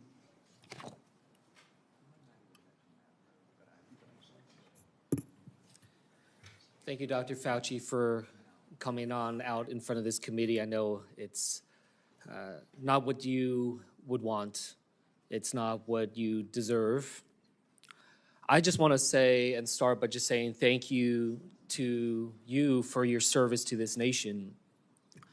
I didn't know much about you prior to the pandemic. I came to learn about you from how many Americans did, but I also had the opportunity to talk to you and engage with you as someone who is a member of the Select Committee on the Coronavirus Crisis over in the House of Representatives. When I learned about your background, 38 years as the director of the National Institute of Allergy and Infectious Disease, appointed by President Reagan, served under 7 presidents, 4 Republicans and 3 Democrats. I admire that greatly. I myself had a chance to serve in the executive branch, serve in government under both a Republican president and a Democratic president. And I believe that we need more of that type of work, a place where we can understand our jobs not as coming from a place of partisanship and politics, but that of just public service. And right now, I feel the hyperpartisanship growing in this country in dangerous ways. I feel it much more present here on the Hill than I did back when I served as a nonpartisan career public servant at the State Department. And I worry about it. I worry about what kind of trajectory we're on as a country and what this causes when it comes next for public service and those willing to step up for our nation. And it's not just in the attacks, but we see it brought out with the cuts to funding, to the firing of federal workers, to the demonization of their motivations, people calling our public servants criminals, thinking that they are there solely to undermine others that are trying to engage. I look at it right now. You know, it's not just that the people are being attacked, our public servants being attacked, but that it's undermining the very nature of the work of governance. You know, these cuts to HHS funding, to NIH funding, to the grants, cuts to the researchers doing the critical work to find cures and medicines. These firing and these cuts, they're creating a chilling effect, honestly, a chilling effect for the next generation of people who might consider stepping up to serve our nation, to be the next generation of researchers who now are wondering whether or not this is the right thing for them to do at a time when they see some of their colleagues or those that they looked up to being attacked, their funding being cut. Researchers that I talked to who are now either leaving the country or considering leaving the country to do their work because of the sheer unpredictability of America. That this nation so great, so powerful, has now been crippled with this sense of unpredictability and unreliability. That is not the type of country that I hope we strive to be. I've raised this because these attacks upon Dr. Fauci, it's not just about him. It's sending signals to others who are thinking about serving our country, our scientists, our doctors, our healthcare professionals, our researchers, trying to show to them that if you don't get in line with the politics, that you will also potentially be subject to attacks.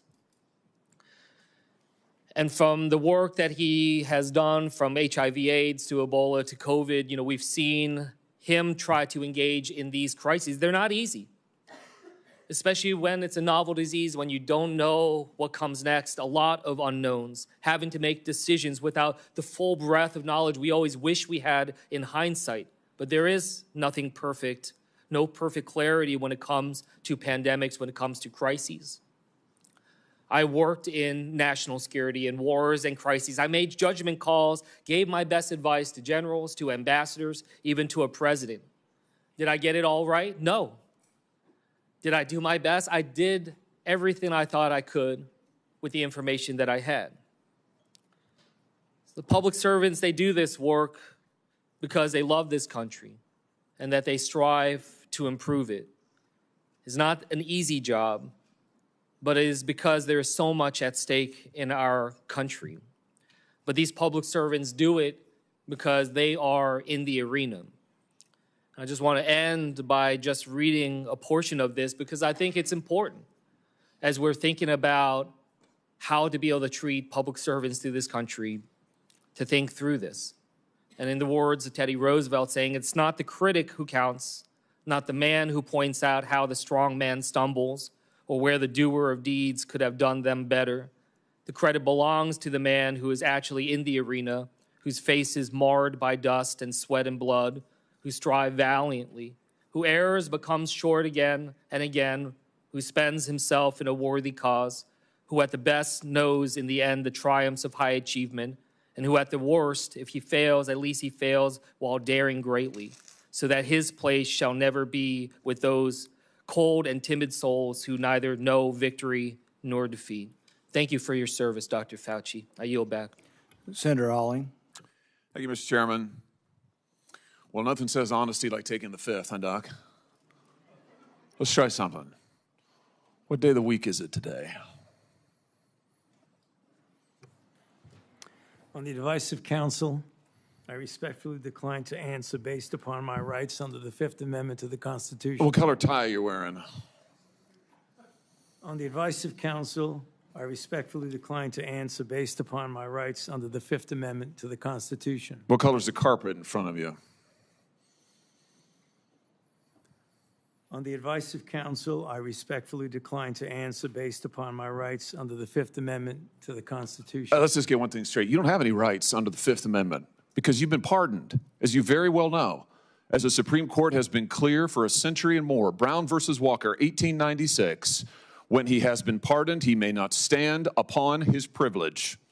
You know that. Your lawyers sitting behind you now shifting nervously in their chairs, they know it. This isn't about the Constitution. This isn't about the law. This is about contempt. Contempt for this body and contempt for the American people. But I think I know why you're doing it. It's because you don't want to answer questions. It's because you did all kinds of terrible things. It's because during the pandemic you got rich, didn't you? You got rich while people were dying, hundreds of thousands of Americans, over 1 million in the end, and you were getting rich, and not only were you doing that, you were using federal employees with taxpayer money to apply for and solicit cash prizes for you personally, cash prizes totaling over $1 million. You did all of that during the pandemic, didn't you? That's a question.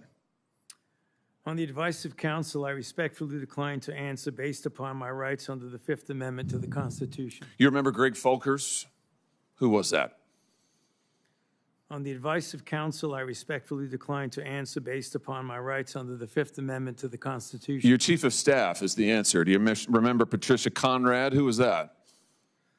On the advice of counsel, I respectfully decline to answer based upon my rights under the Fifth Amendment to the Constitution. She was your personal assistant. And what were these individuals doing in the depth of the pandemic in November of 2020 when millions of Americans were suffering from COVID? What were they doing? I tell you what they're doing.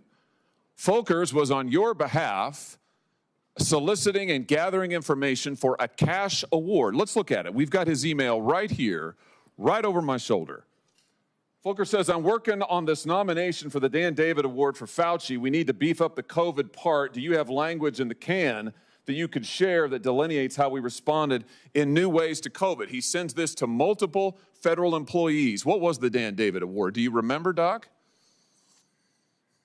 On the advice of counsel, I respectfully decline to answer based upon my rights under the Fifth Amendment to the Constitution. It was a $900,000 cash award. $900,000 cash award.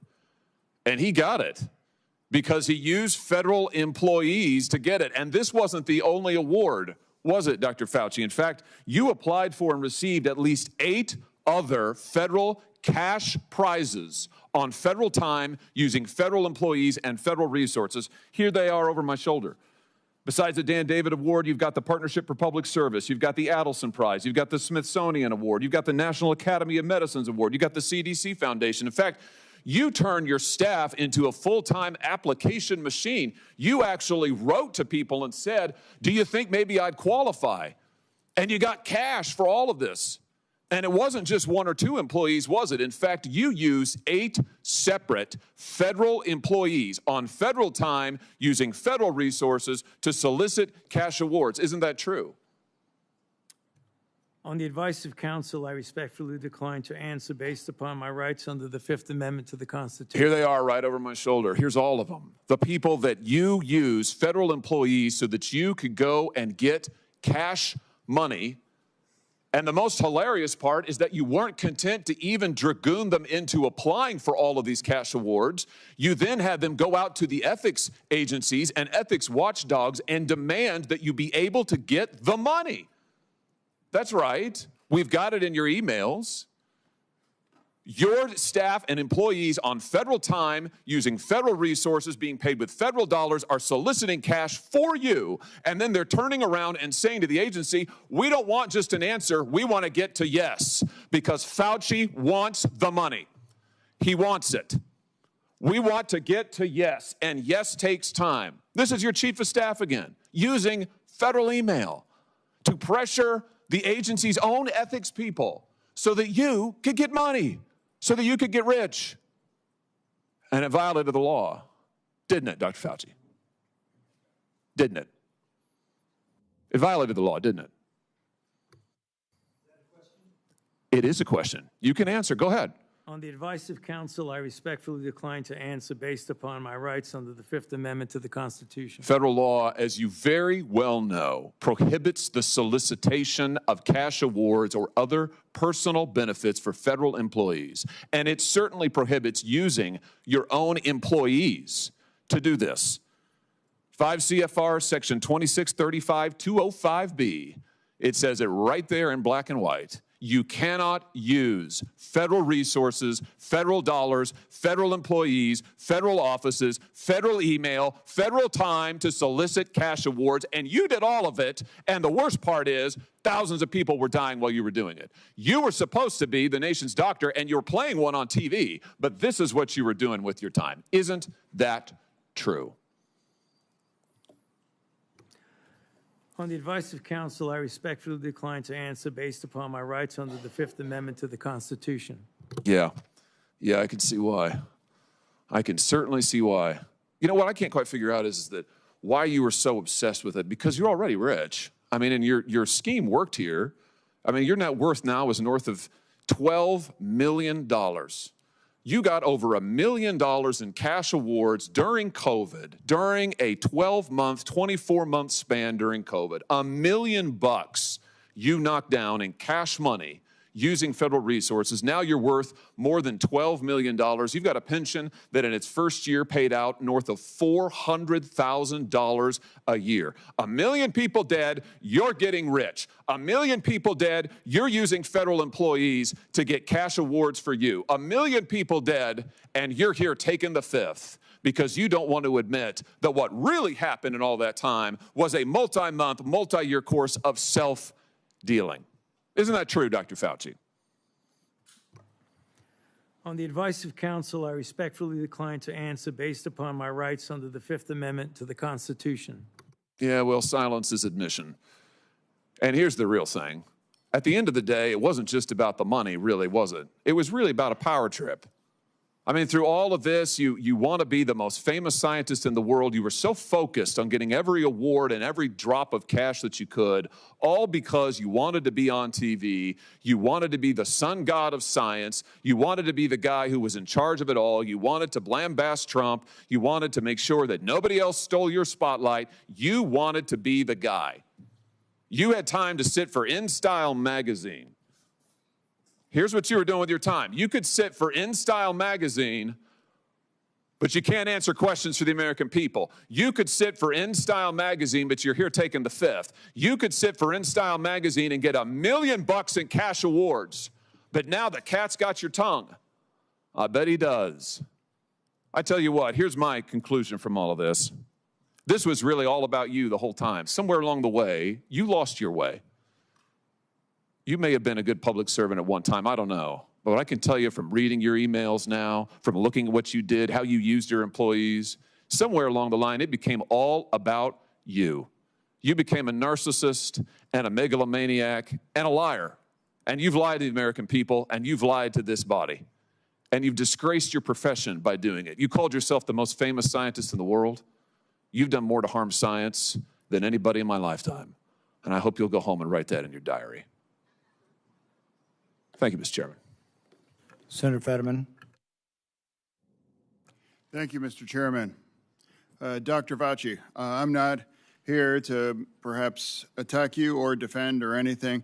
It's really just more, honestly, I just want to acknowledge I have had members of my family die from COVID, and now I also grieve for people that I've met that have lost their business through the pandemic. and they'll never been the same. Now, during the pandemic, I was the lieutenant governor, so we were in the middle of all of that maelstrom, trying to find the right balance between protect life and protect the economics and for all of it. And I'm not sure if we got it all right or wrong, but without a doubt, I can continue to question myself. But one that it's not about much more your regrets, but I have one, and that is early on that there was the theory that the virus could have emerged from the lab. And early on, that became like a right-wing kinds of theory. And I thought it seemed to make sense. Now, there was a really advanced lab that was close by, and then you have this unknown virus out. So, but that became a very partisan thing. And now it seems now it's more and more emerging theory that would have come from the lab. Now, I think that the next time our nation's facing something like this, we are not become, as I might have been, blinded by the partisan idea that maybe the truth might come from a side that's different than you are. But I think we should really be willing to pursue truth, no matter where that may have emerged, for all of that. So, and I now cede the remain back to the chair. Thank you. Senator Moreno. Thank you, Mr. Chairman. And I will echo Senator Johnson's comments about your opening statement, Mr. Chairman. I think it was dead on. Very, very well done. Mr. Fauci, do you know who David Shurtler is? On the advice of counsel, I respectfully decline to answer based upon my rights under the Fifth Amendment to the Constitution. Fifth Amendment of the Constitution. What does the Fifth Amendment of the Constitution say?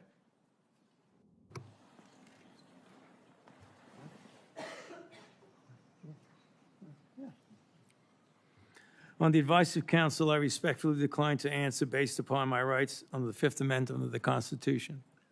No, I'm just asking you what it says.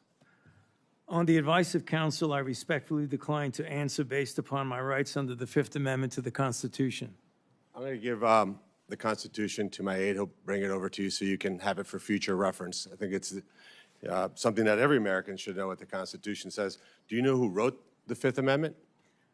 On the advice of counsel, I respectfully decline to answer based upon my rights under the Fifth Amendment of the Constitution. So you're invoking a right that you don't know who wrote it or what it says. Is that correct? On the advice of counsel, I respectfully decline to answer based upon my rights under the Fifth Amendment to the Constitution. Wow. All right, let me tell you who David Shurtler is for the audience because he was ejected by the chairman. He's a high-profile criminal attorney. He's represented some really great people, like Senator Bob Menendez. Maybe that's somebody who my Democrat colleagues may remember took gold bars as bribes from the Egyptians. And there's an article here in the Washington Free Beacon that talks about why you would hire a guy like David Shurtler. And the comment is, if you're in deep shit, that's who you call. Do you feel like you're in deep shit? On the advice of counsel, I respectfully decline to answer based upon my rights under the Fifth Amendment to the Constitution. Clearly, what you think today is that somehow you're above reproach. Somehow you feel like you don't need to be treated like a normal American. Can you do me a favor in the audience and stand up if during the time of the COVID pandemic, you were called a racist for calling the virus a Wuhan virus or the China virus? If you thought the 6-foot rule was total crap, if you thought the vaccine wasn't something that you should take, if you thought it was outrageous the way the mask policy was rolled out, if you were fired from your job for not taking that vaccine, including members of the military, if you thought closing schools was catastrophically stupid, and that you thought that during these times saying these things made you somehow a lesser human being. Dr. Fauci, can you just turn around and look at the people behind you? You're not willing to do that? That's not a question. It's not a question. To your lawyers, not a question. It's a request.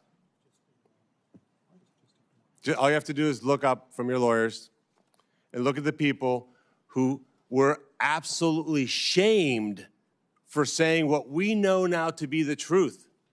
You can't even look at them? That's a question. Are you able to look at them? You can sit down in the audience.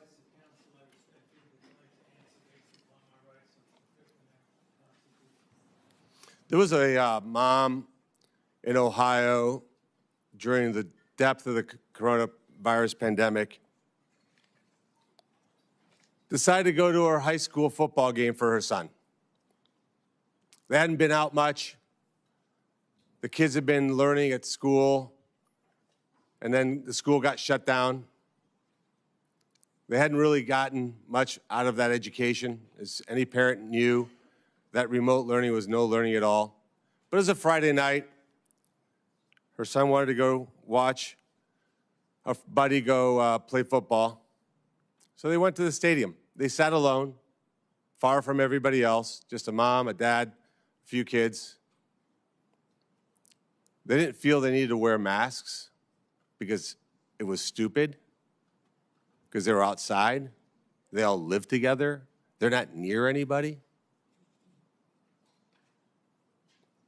Dr. Fauci, do you know what happened to that mom and that family? That's a question. On the advice of counsel, I respectfully decline to answer based upon my rights under the Fifth Amendment to the Constitution. They were dragged out of that stadium and arrested. Those policies were put in place because you had moronic politicians that listened to the words of a megalomaniac who was more interested in having met a Kardashian than the suffering of the American people, and that is you. Your advice to communities like that, to idiotic politicians who enforce those rules, arrested that mom for watching a football game with her own family outside. When that story broke, I said to myself, I cannot stand idly on the side and watch this happen. It was about 6 years ago today that I decided I'm going to give up my businesses, sell them all, run for office, run for the United States Senate. Here I am sitting in front of you 6 years later saying, who the fuck do you think you were for doing that? It is a total disgrace what you did to this country. And if my Democrat colleagues are standing there defending you, I hope the voters of the United States of America watch the clips of every one of you doting on a guy who was more interested in being a celebrity than saving American people. I will make it my mission to make certain that every single one of those Democrats who did that will see that clip over and over and over again. Because there is no defense of what you did. You may have had a 50-plus year legacy of public service, but it ends in total and complete disgrace. So let me ask you an opportunity to answer one question.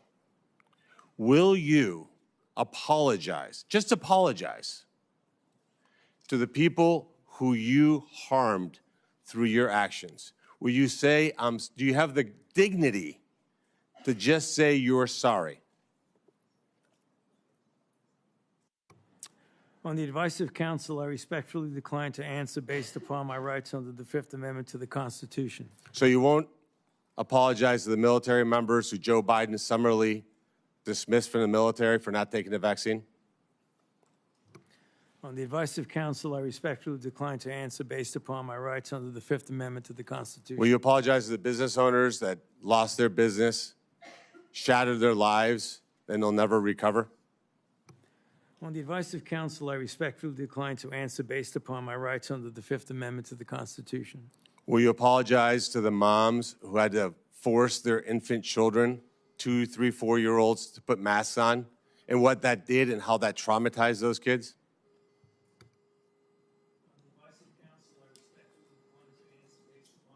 Under the Fifth Amendment to the Constitution. Will you apologize to the family members of the people who died because they took your advice and not only got the first vaccine, but the 5, 6 other boosters that they did not need?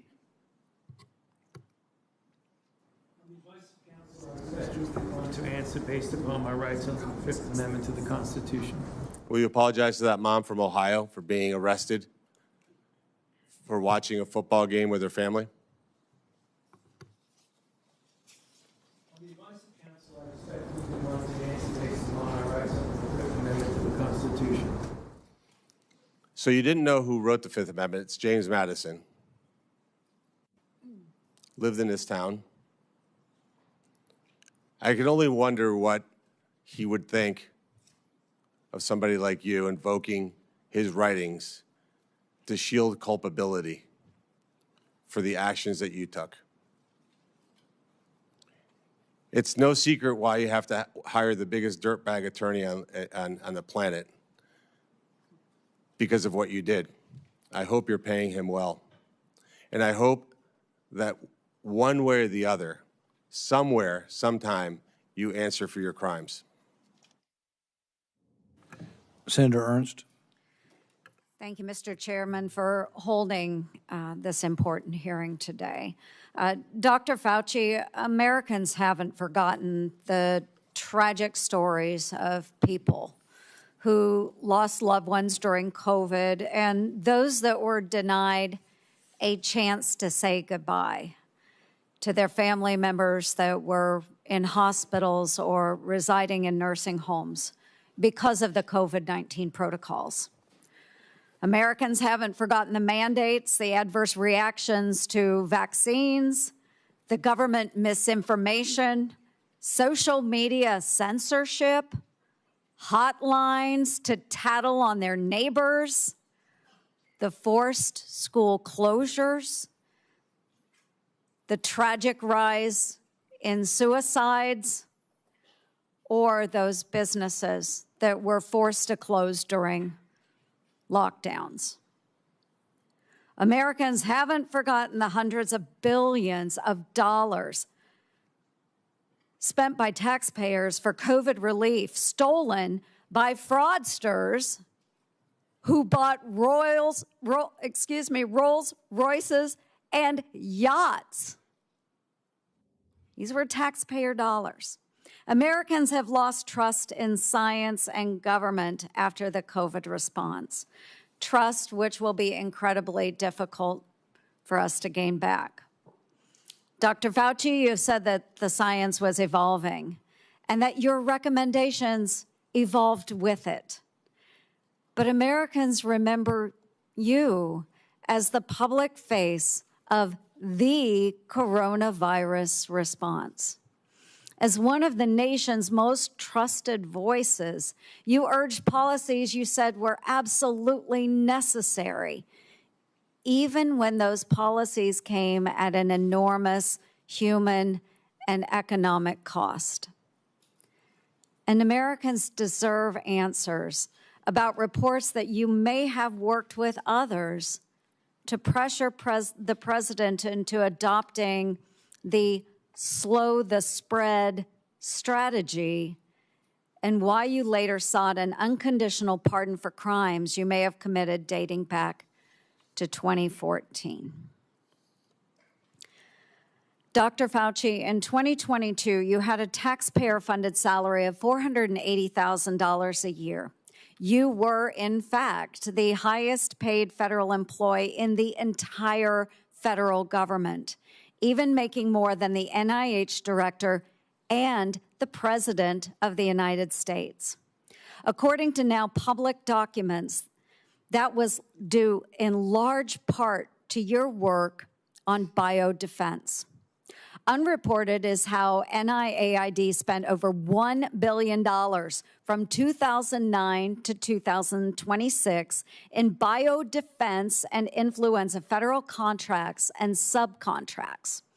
My office uncovered records on usaspending.gov that show from 2015 to 2020, NIAID paid out $515,418 in subcontracts to Harbin Veterinary Institute in Harbin, China, including $100,000 a few days after it opened a BSL-4 biolab in 2018. That very same institute was criticized for doing gain-of-function bird flu research in 2013. And yet you were funding them for years after that, sending U.S. taxpayer dollars to China. These contracts, which we also trace to NIAID, show U.S. taxpayers funded gain-of-function researchers in the Netherlands and in Wisconsin, funding the same folks whose controversial work led President Obama to pause this exact type of dangerous pandemic research. Dr. Fauci, did you know that the NIH's billion-dollar Sears contract programs were funding gain-of-function researchers in China, the U.S., and in the Netherlands? On the advice of counsel, I respectfully decline to answer based upon my rights under the Fifth Amendment to the Constitution. Dr. Fauci, Dr. Deborah Birx wrote in her book that you and President Obama's former CDC director were at a Saturday, March 14th, 2020 meeting at her home 2 days before the president announced his 15 days to slow the spread effort. Your now released diary said the meeting was a week before that. Dr. Birx said you all were trying to trap the president into having no other options. She wrote, your plan was to, quote, block any of the president's escape routes. So, quote, he'd have no choice but to agree to our flatten the curve measures. Yes or no, Dr. Fauci, did you try to block or trap President Trump into the slow the spread, flatten the curve measures in March 2020? On the advice of counsel, I respectfully decline to answer based upon my rights under the Fifth Amendment to the Constitution. When the COVID-19 virus broke out in Wuhan, China, you, Dr. Fauci, knew pretty much right away that NIH had funded Chinese labs, including those doing coronavirus research. There's email traffic from early January 2020 where your staff was flagging for you that NIH funded coronavirus research at the Wuhan lab through EcoHealth Alliance. Yet few Americans knew we funded the Wuhan lab because the funding went through a sub-award and was not reported to the public database like usaspending.gov as it should have been. Also, EcoHealth violated federal law by failing to report in its research papers how much taxpayer funding it spent on that research. At my request, the Government Accountability Office helped track down that $1.4 million of U.S. taxpayer money that was sent to the Wuhan Institute of Virology, both by you, Dr. Fauci, and through USAID. But first, it passed through EcoHealth Alliance, which I helped to get defunded through the NDAA. Dr. Fauci, did you intentionally use subaward funding to obscure NIH funding of Chinese biolabs and coronavirus research? On the advice of counsel, I respectfully decline to answer based upon my rights under the Fifth Amendment to the Constitution. NIAID awarded multi-million-dollar grants to a number of scientists shortly after they wrote publicly in the Proximal Origins paper that the COVID virus likely came from nature. Though documents Chairman Paul released last week show in private, those same scientists were much more open to the virus being from a lab. In 2023, Representative Jordan insinuated that you basically gave a $9 million bribe in the form of an NIH grant to NIH-funded virologist to say the virus likely was from nature. Dr. Fauci, yes or no, did you reward the proximal origin authors by giving them NIAID grants or contracts? I respectfully decline to answer based upon my rights under the Fifth Amendment to the Constitution.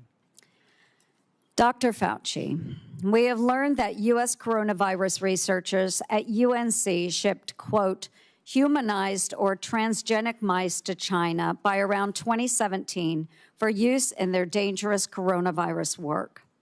Under your NIAID coronavirus, researchers also used aborted baby body parts in mice research, and taxpayers paid for them to do that. NIH-funded coronavirus researcher Dr. Ralph Barrick and his colleagues at UNC put parts of livers, thymuses, and chunks of human fetal lung that they got from aborted, almost 5-month-old human babies. They put those parts in their research mice. They disgustingly named them BLTL mice and wrote they had created a, quote, sandwich of aborted body parts in the mice. Get it, folks? BLT. A BLT sandwich. Your RML lab employees in Montana also ordered and used aborted baby body parts in their taxpayer-funded research. And emails show how they plan to use those mice for post-COVID work. NIH funded putting aborted babies' fingers and scalps off the heads of aborted babies and putting them into the backs of research mice. The scalps later grew fine baby hair in the mice. They even included those disgusting photos in their research paper that you funded. Not all of those were research on coronaviruses, but some were. Thankfully, the current NIH director has said, no more of this. Dr. Fauci, yes or no? Do you think that human aborted parts should be put into mice for coronavirus research? The advice of counsel, I respectfully decline to answer based upon my rights under the Fifth Amendment to the Constitution. Mr. Chairman, would you direct the witness to answer the questions that we have been asking? He probably would if he was here, but I can direct it. But I think we understand his answer. We do understand that. Americans are asking for accountability, Dr. Fauci, and your silence is very telling. Thank you, Mr. Chair. Senator Moody. Thank you, Mr. Chairman. You know, I'm the most junior member of the Senate here, showing from where I sit. I just got here last year. Many of you may remember I was the Attorney General in Florida who fought back against the lockdowns, the school closures, the church closures, everything to embrace sanity and science. We fought back. We got ridiculed for it. And we didn't just call people names. We actually impaneled a grand jury of people of all walks of life, all political persuasions. So that's how I came here, fighting for a free state amongst states that had locked their own people down. We are now called the Free State of Florida. And I believe our responsibility here is to make sure that government remembers the people are our bosses, that we report to them, that we're accountable to them. Government shouldn't operate for itself. Government operates on behalf of and for the American people. And anytime we get close to reporting back to our bosses about what government has done or how it's been abused or how individuals that are employed by the government had acted in their own self-interest or against the interests of the American people, every time we get close, if we start uncovering outrageous fraud, we'll have a hearing, and the tactics have been to not show up. So you'll have all of us over here trying to drill down on why we've been giving money that actually works against American citizens, and no one shows up. Today well, nobody's here at the moment.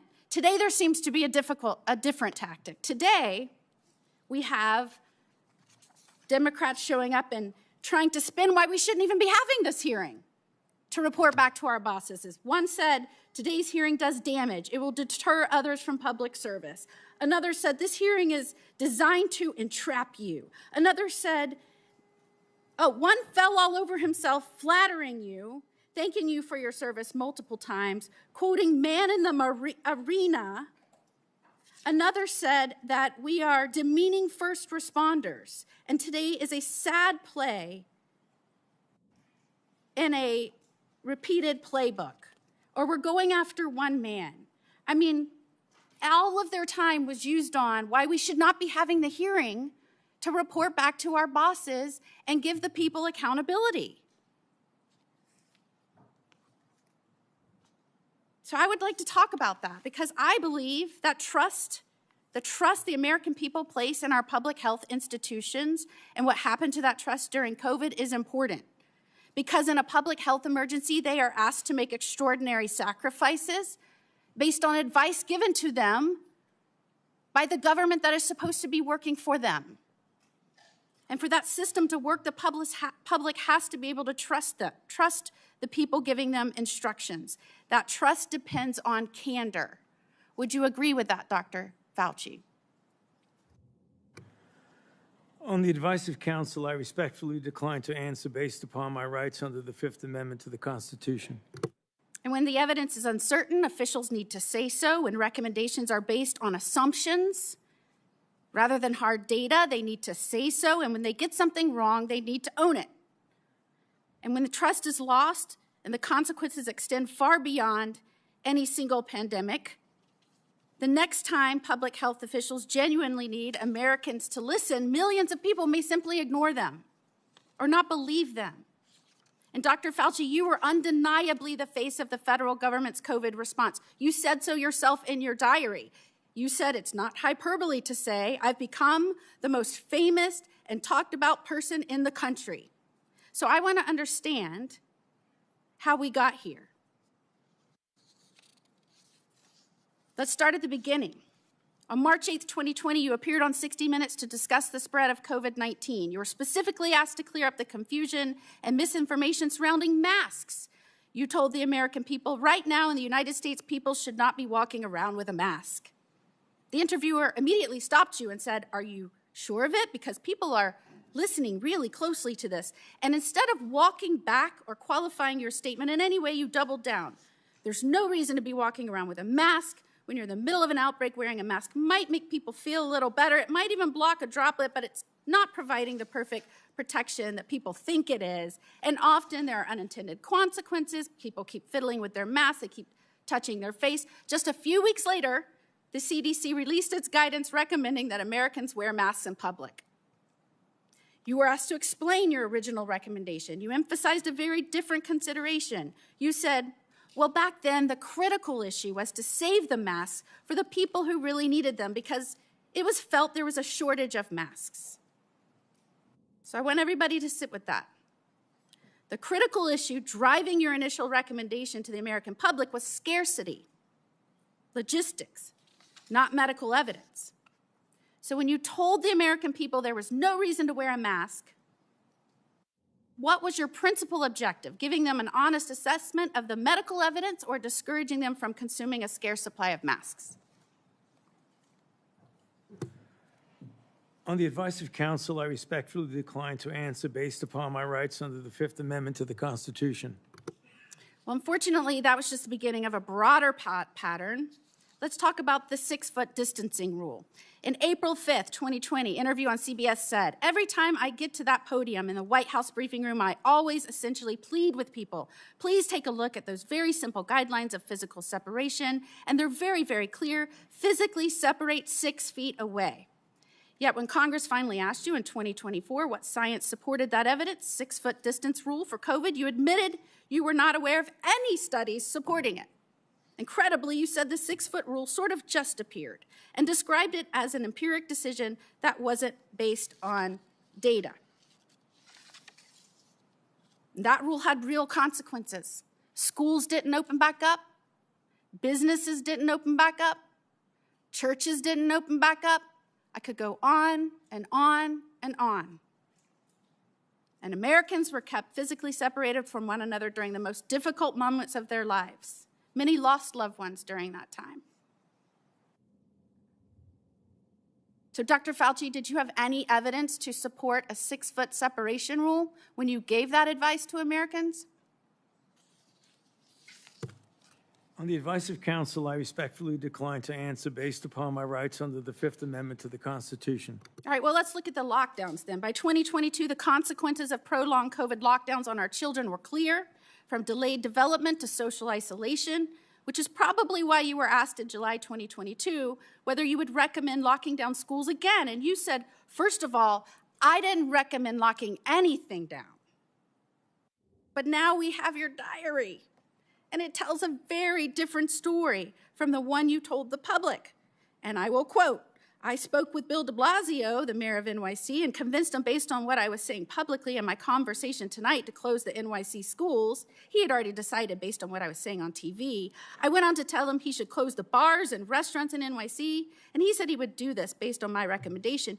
You even said that you told the president we should shut the whole country down. So, Dr. Fauci, how do you square telling the American people publicly that you didn't recommend locking anything down with your own diary entry kept on federal government equipment saying that your recommendation is what convinced the mayor and the president to lock things down? On the advice of counsel, I respectfully decline to answer based upon my rights under the Fifth Amendment to the Constitution. Now, I just want to make clear that when in Florida, we were pleading with people to give us advice based on scientific evidence, that we were getting these conflicting statements by you that didn't match scientific data. And in fact, when we impaneled a grand jury, the grand jury's conclusion, not surprising to anyone, and by the way, we're still the only state to have impaneled a grand jury. I was the only attorney general to do this. We did this in 2023.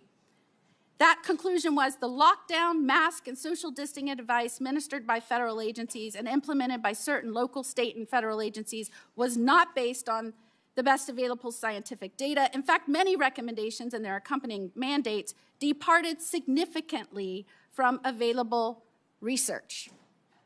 Again, people from all walks of life, all political persuasions, that is what they found. And yet, during that time, while you were giving those statements, knowing there was no scientific basis for it, and we know now you knew it because we have your diary entries, you called the governor that I worked with to fight to keep Washington and D.C. out of our state so that we could indeed respect the rights of our citizens.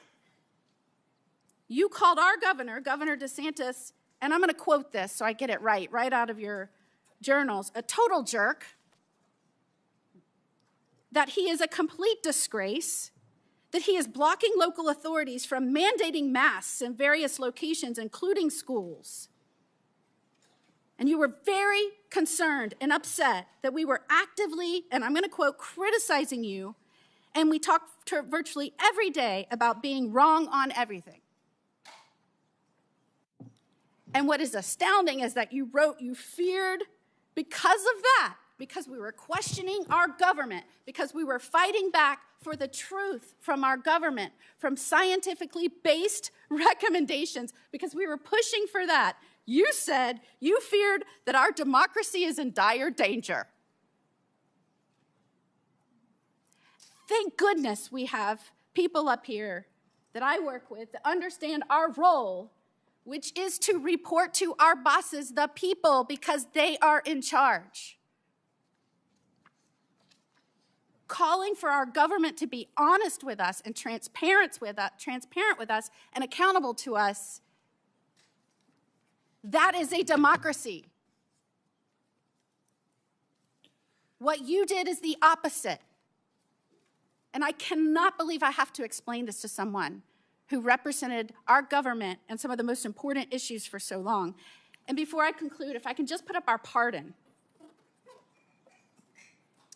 This is the pardon you have heard so much about. And Dr. Fauci, the only other person that got a pardon like this, I believe, had a last name of Biden. This pardon goes back to, and if you'll see, January the 1st of 2014. Did you talk to President Biden and ask for this pardon? On the advice of counsel, I respectfully decline to answer based upon my rights under the Fifth Amendment to the Constitution. Who did you talk to in the White House about this pardon?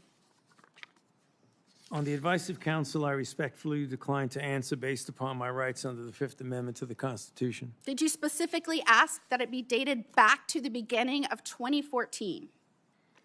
On the advice of counsel, I respectfully decline to answer based upon my rights under the Fifth Amendment to the Constitution.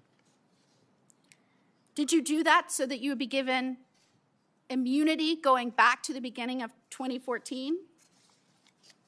On the advice of counsel, I respectfully decline to answer based upon my rights under the Fifth Amendment to the Constitution. I'm just very interested why it was this date. Did it have anything to do with the fact that 2014 was also the year that the NIAID or NIH began funding EcoHealth Alliance's Understanding the Risk of Bat Coronavirus Emergence grant? On the advice of counsel, I respectfully decline to answer based upon my rights under the Fifth Amendment to the Constitution. And this is the same grant that funded the work on bat coronaviruses at the Wuhan Institute on Virology. Millions of Americans are questioning what happened during COVID, why we were given misleading information, misleading advice, why you gave conflicting statements based on, I guess, how you were feeling that day. And Americans, rightfully, we lost over 1 million Americans. They should be insulted when the Democrats insult our chair that he's doing this because he is on an obsessive mission to go after one man. Could his obsessive mission be to find out why 1 million Americans died and who might be responsible for that and where that started? Could that be his mission, Dr. Fauci? On the advice of counsel, I respectfully decline to answer based upon my rights under the Fifth Amendment to the Constitution. And after everything we have just walked through, can you sit here today and tell the American people, our bosses, that you bear no responsibility for their collapse in trust of their government?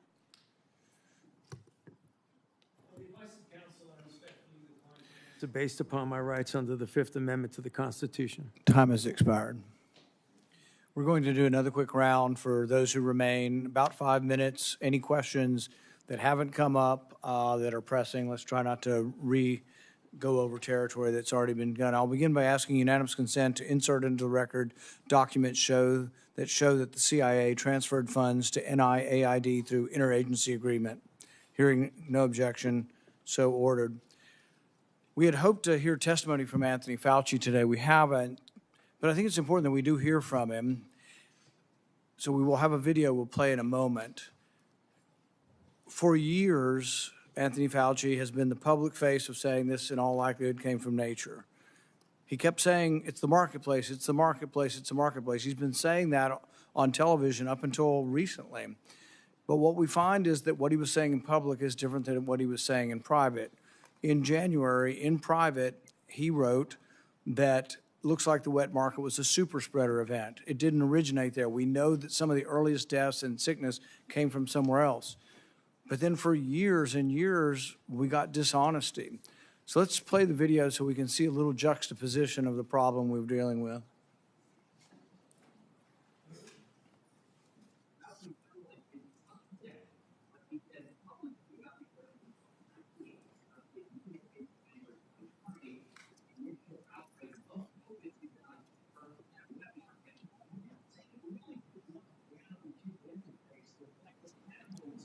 Wild are being brought into wet markets. So you have animals that come out of the wild that are sold at these open, what they call them wet markets. Wet markets. When you bring animals in from the wild who have these viruses, the wet markets in Asia where people bring animals from the forest into market, there are wet markets in Wuhan that are ample opportunity for a virus to jump from an animal. The origin was from a bat to an intermediate host to a human, very likely in a wet market, and those animals should not have been in the Wuhan market. They knew that those animals should not have been in the market, and they immediately cleaned out the market, put restrictions on the kinds of animals that come into these wet markets. I think I should shut down those things right away. I mean, it's just, it boggles my mind. So repeatedly saying in public something different than what he believed in private. Now, this is interesting because, the first SARS outbreak in 2003 was traced to a wet market, to animals there. But interestingly, they had evidence. They had evidence that the animals had the disease. They also had evidence that the handlers had a disproportionately high number of antibodies to the disease. So there was evidence, and the evidence was presented.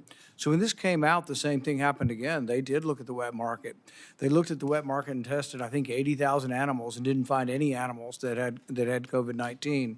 When they did find COVID-19 and trace samples there, they found that the DNA or the RNA was consistent with human spread. This was known not later on, didn't take years to develop, was known in January of 2020. And so Dr. Fauci says privately he knows it didn't come from the wet market, but as you saw, those were over a multi-year period.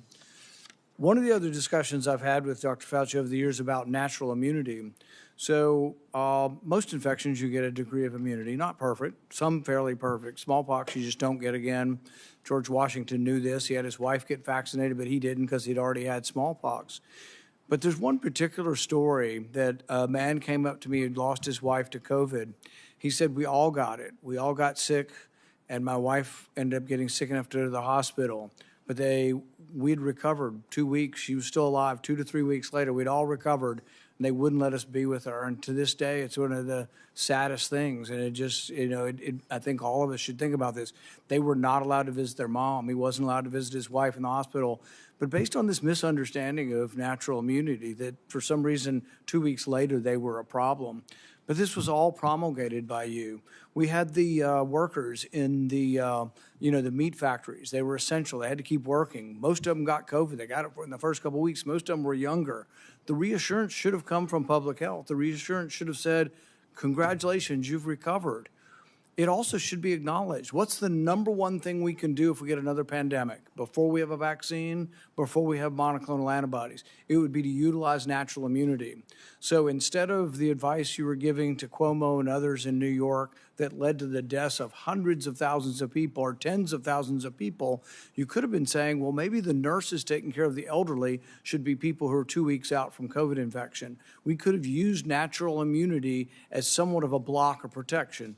Imperfect, but the only protection we had and the only thing we could have done. Instead, the nursing homes were seated with people who had COVID. So I think the discussion of natural immunity is one where there wasn't sufficient honesty, humility, there wasn't enough presentation to encourage people. That was the only encouraging thing we had for a while is you've got it, you're very, very, if not impossible, close to impossible chance that you'll die if you get it again. Everybody could have been reassured. Nobody was reassured. It's like, well, we don't know. We just don't quite understand natural immunity. My favorite quote from that is from Martin Kulldorff from Harvard. You called him one of the people that you had to take down, the fringe epidemiologist, which I've never ever heard a scientist call another scientist that. But he jokingly said on Twitter, he said, yeah, we knew about natural immunity from 486 BC, from the time of the Athenian plague. We lost all knowledge of it in 2020. The good news is it's slowly coming back. 24 to 2025, we're beginning to understand what natural immunity is again. Not something perfect, but a useful tool that could have been used, but also something that could have helped people by telling the public, my goodness, you're not going to die now. You have a chance. If you've already had it and you're 85 years old and you're at risk for it and you're wanting to feed your wife and they're telling you to wear 4 masks and not be around your wife when you've already had it, it made no sense. I visited with a man whose mom was 83 and she was dying from COVID. They go to the hospital in Orange County. They won't admit her to the hospital till she's vaccinated because we have a policy that everybody in the hospital must be vaccinated. She's got COVID and they wanted to vaccinate her again. At one point in time, the CDC understood this. They told people, don't get vaccinated if you've had COVID within 3 months. Why? Because it may give you a heightened immune response when you've already got a heightened immune response. But giving a person very sick, and many of the people who died from COVID died from sort of this storm of response, this immune storm. The answer wouldn't be try to stir up their immune response more by giving them a vaccine. The answer was actually steroids. And good old-fashioned steroids, 37% reduction in death. It turned out to be way more valuable than remdesivir, way more valuable than any of the other treatments. But I don't remember ever hearing a complimentary word on natural immunity or steroids or anything else. And you know, I wish we could have done more today. I would have been willing to accept an apology today.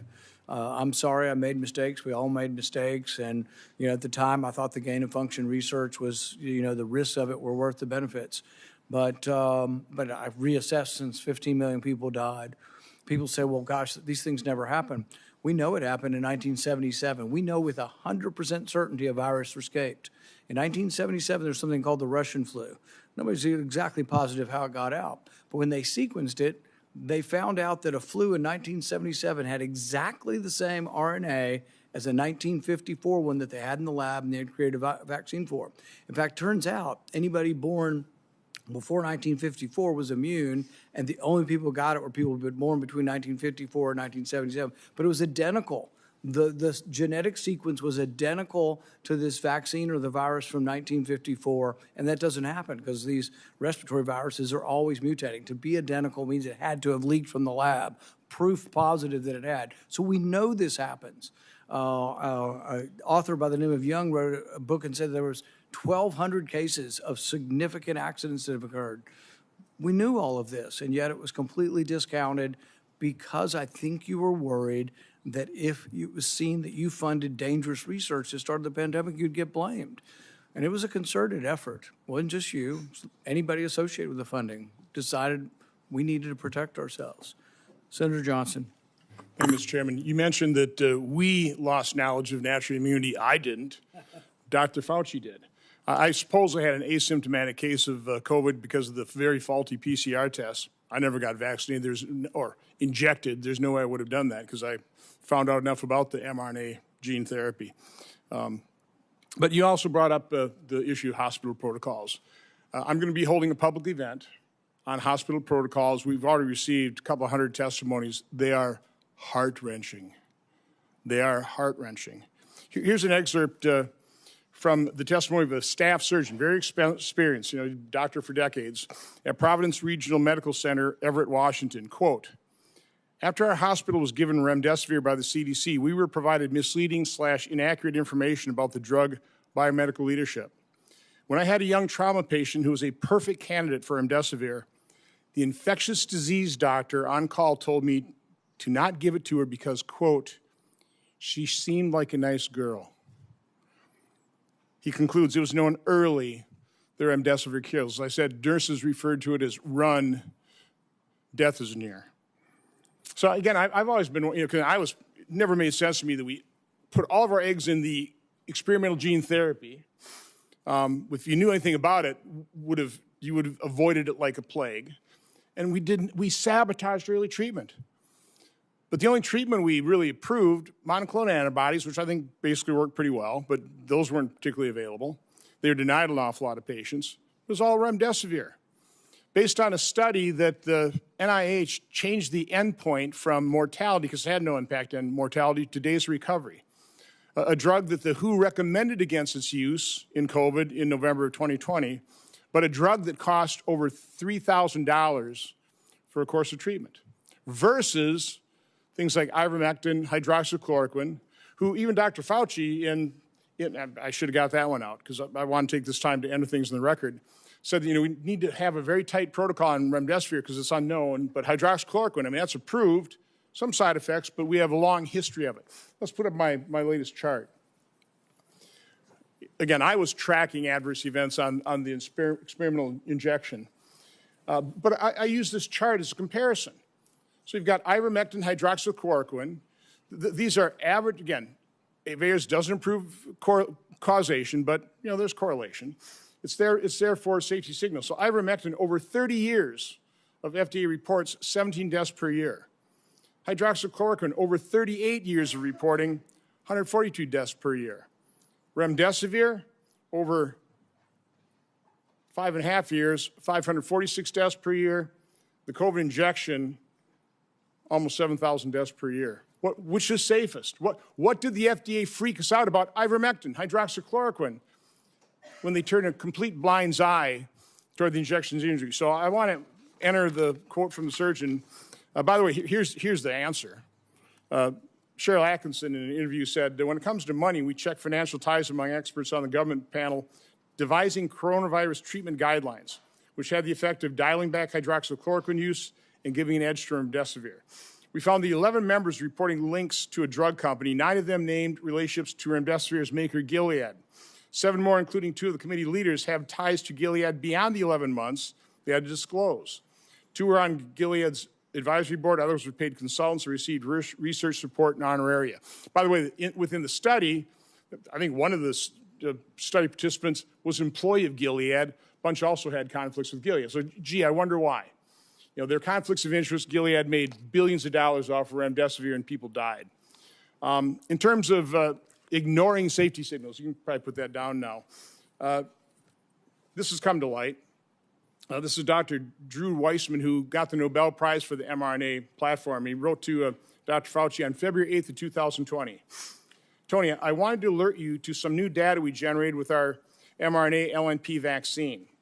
Now, it was a higher fold dose, but that mRNA LNP go to the placenta and fetus measured by translation of the mRNA and cause of immune response in the amniotic fluid. So that same day, Dr. Fauci responds, it'd be interesting to see what human dose levels given intramuscular do. So about a month later, Dr. Weissman replies, he said, we still have some concerns over the data after they tested it IM. Now, again, there's more documentation in terms of the FDA blew it off.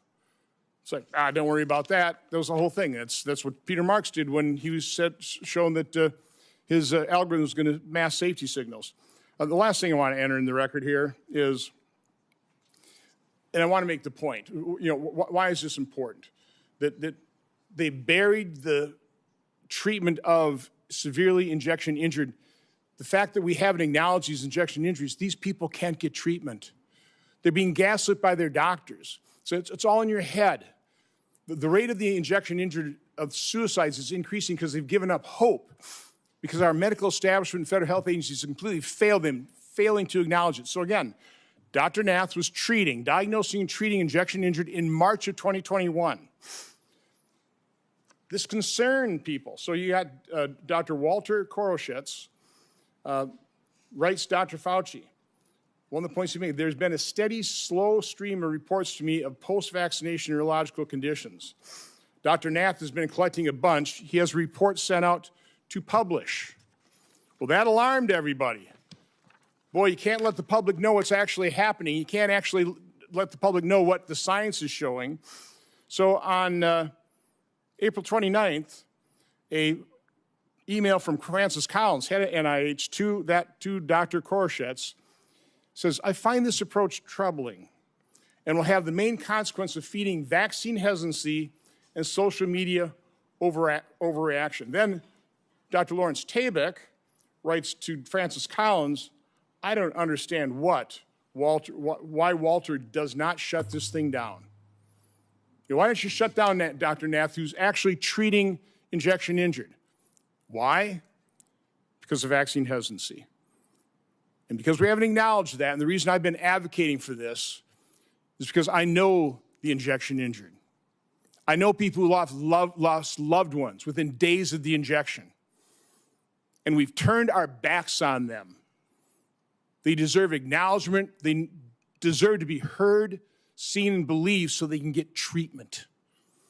I also know the doctors whose careers were destroyed because you denigrated things like ivermectin and denied ivermectin to people in hospitals who got their kidneys knocked out by the remdesivir but got put on ventilators, never got to hug their loved ones goodbye because of those hospital protocols.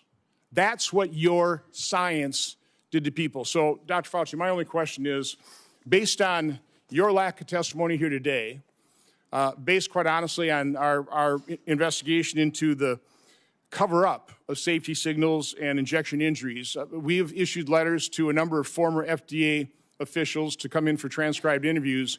You will be getting a letter today asking for a volunteer transcribed interview. So I'd be asking, will you comply or will I have to subpoena you? On the advice of counsel, I respectfully decline to answer based upon my rights under the Fifth Amendment to the Constitution. Expecting a subpoena. Thank you. Senator Scott. Dr. Fauci, did you personally receive any royalty payments connected to COVID-related intellectual property? On the advice of counsel, I respectfully decline to answer based upon my rights under the Fifth Amendment to the Constitution. Given that NIH receives royalty payments from certain pharmaceutical companies, why would any American believe these financial ties did not influence decisions about which treatments were promoted or restricted? On the advice of counsel, I respectfully decline to answer based upon my rights under the Fifth Amendment to the Constitution. Why doesn't NIAID publicly disclose these payments? On the advice of counsel, I respectfully decline to answer based upon my rights under the Fifth Amendment to the Constitution. Did you partner with Bill Gates on global health initiatives or vaccines? On the advice of counsel, I respectfully decline to answer based upon my rights under the Fifth Amendment to the Constitution. How much did Bill Gates entities provide in funding to NIAID collectively since 2005? On the advice of counsel, I respectfully decline to answer based upon my rights under the Fifth Amendment to the Constitution. To your knowledge, did Bill Gates partner with China on sensitive research? On the advice of counsel, I respectfully decline to answer based upon my rights under the Fifth Amendment to the Constitution. Specifically, dual-use research such as countermeasures or gain-of-function? On the advice of counsel, I respectfully decline to answer based upon my rights under the Fifth Amendment to the Constitution. Do you know if Bill Gates' entities partnered with U.S. government classified programs? On the advice of counsel, I respectfully decline to answer based upon my rights under the Fifth Amendment to the Constitution.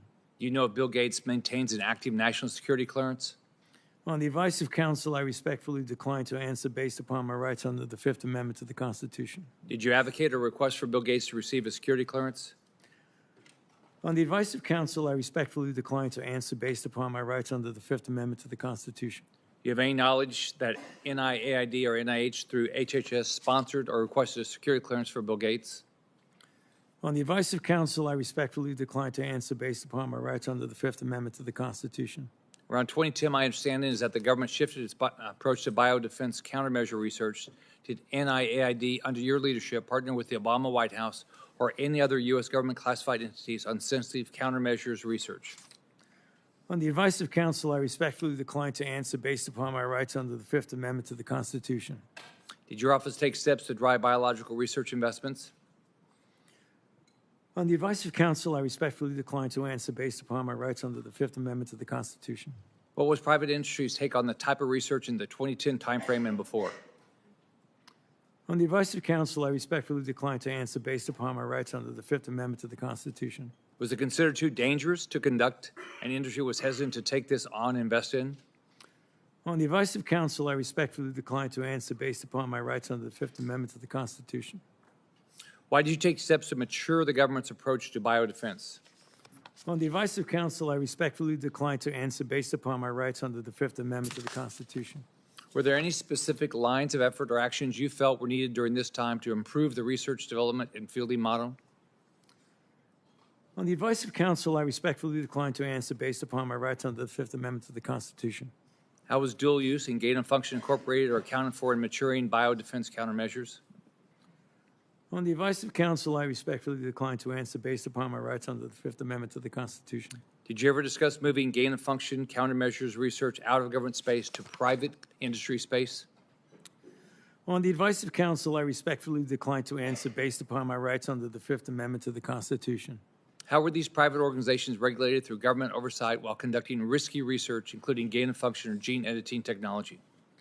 On the advice of counsel, I respectfully decline to answer based upon my rights under the Fifth Amendment to the Constitution. Did the Obama White House or any government entities take steps to inject funding into private industry? On the advice of counsel, I respectfully decline to answer based upon my rights under the Fifth Amendment to the Constitution. How do you ensure that our national security and public health is protected when private organizations work with foreign countries of concern and have the no government oversight, such as the Eco Health Alliance research grant you funded in a CCP military lab? On the advice of counsel, I respectfully decline to answer based upon my rights under the Fifth Amendment to the Constitution. Given the culture of the pay to play at NIAID, did you or anyone acting on your behalf make any payment or enter any arrangement in any way or fashion to secure influence the broad pardon you received from President Biden? On the advice of counsel, I respectfully decline to answer based upon my rights under the Fifth Amendment to the Constitution. Thank you, Mr. Chairman. I'd like to ask unanimous consent to enter into the record a letter from the Department of Energy that confirms during Anthony Fauci's tenure that Bill Gates was given Q security clearance from 2014 to 2021. Without objection, that will be entered into the record. I'd also ask unanimous consent to enter into the record the contents of the folder of authorities provided to Dr. Fauci, including the pardon.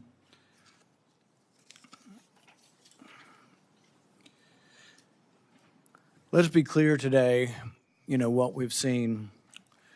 I really did want to hear from Dr. Fauci. I wanted to hear perhaps an apology, perhaps some semblance of being sorry for what happened or that judgment errors were made. We didn't hear any of that. But he was subpoenaed here to testify, refused to answer any questions, even after being directed by the chair and being advised of the law requiring him to do so. He has cited a privilege that is unsupported because of his blanket pardon and because he waived the privilege by testifying at the start. I'm going to give you one more opportunity to comply with the law. Limited to the period of your pardon, at any point between January 1st, 2014 and January 19th, 2025, did you destroy any federal record or tell anyone else to?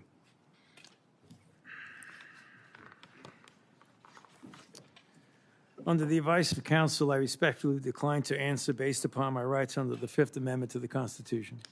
Given that you have a unlimited presidential pardon, what is your specific objection that you are making? On the advice of counsel, I respectfully decline to answer based upon my rights under the Fifth Amendment to the Constitution. My question was limited to the period of your pardon only. I find your objection unsupported and direct you to answer the question. On the advice of counsel, I respectfully decline to answer based upon my rights under the Fifth Amendment to the Constitution. Because you refuse to answer, citing a privilege that is unsupported because of your pardon, and after being denied to do so, this committee has scheduled a vote next week on a resolution certifying your contempt. I think we have another question or two from Senator Langford. Mr. Chairman, really this is a question for you, and it's a question to try to figure out how do we get a good answer on this, because clearly Dr. Fauci's attorneys are saying that he has a Fifth Amendment right. We've also subpoenaed him to be able to compel his testimony to be able to be here. I happen to be in the committee. We're also dealing with Lois Lerner. Lois Lerner came and testified, gave an opening statement, and then took the Fifth Amendment. The committee then held her in contempt for that, saying you can't do both. You can't both testify and say I'm not going to answer questions.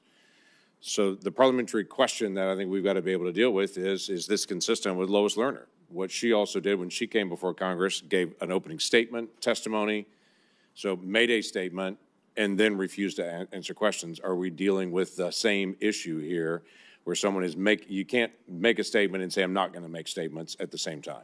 I think it's a very good question. I think that's something all of us will examine over the next week. We're going to have a vote next week on contempt.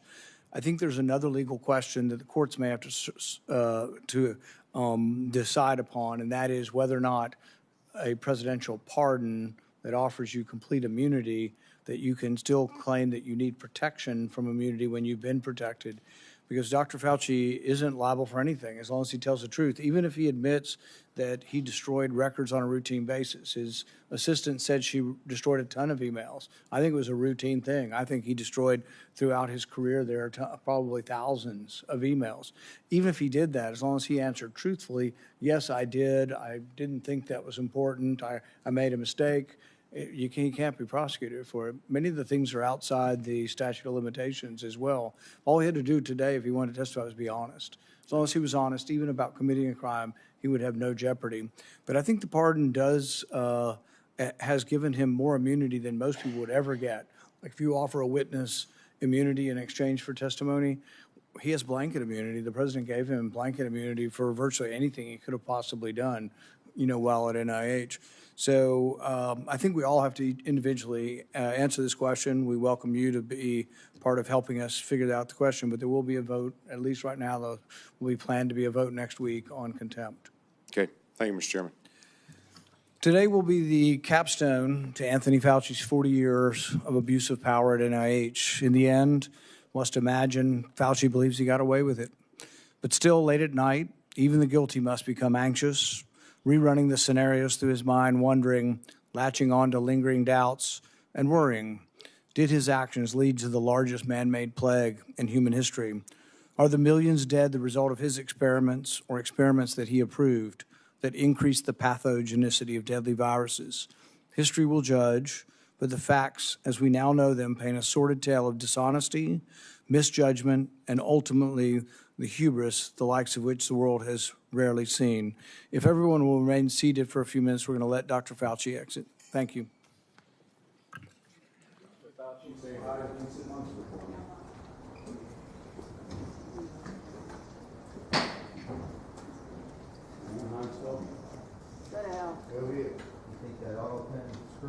Dr. Fauci, how do you think leadership will judge how do you think history will judge your leadership in the pandemic? Yeah. Why did you invoke the Fifth Amendment today, sir?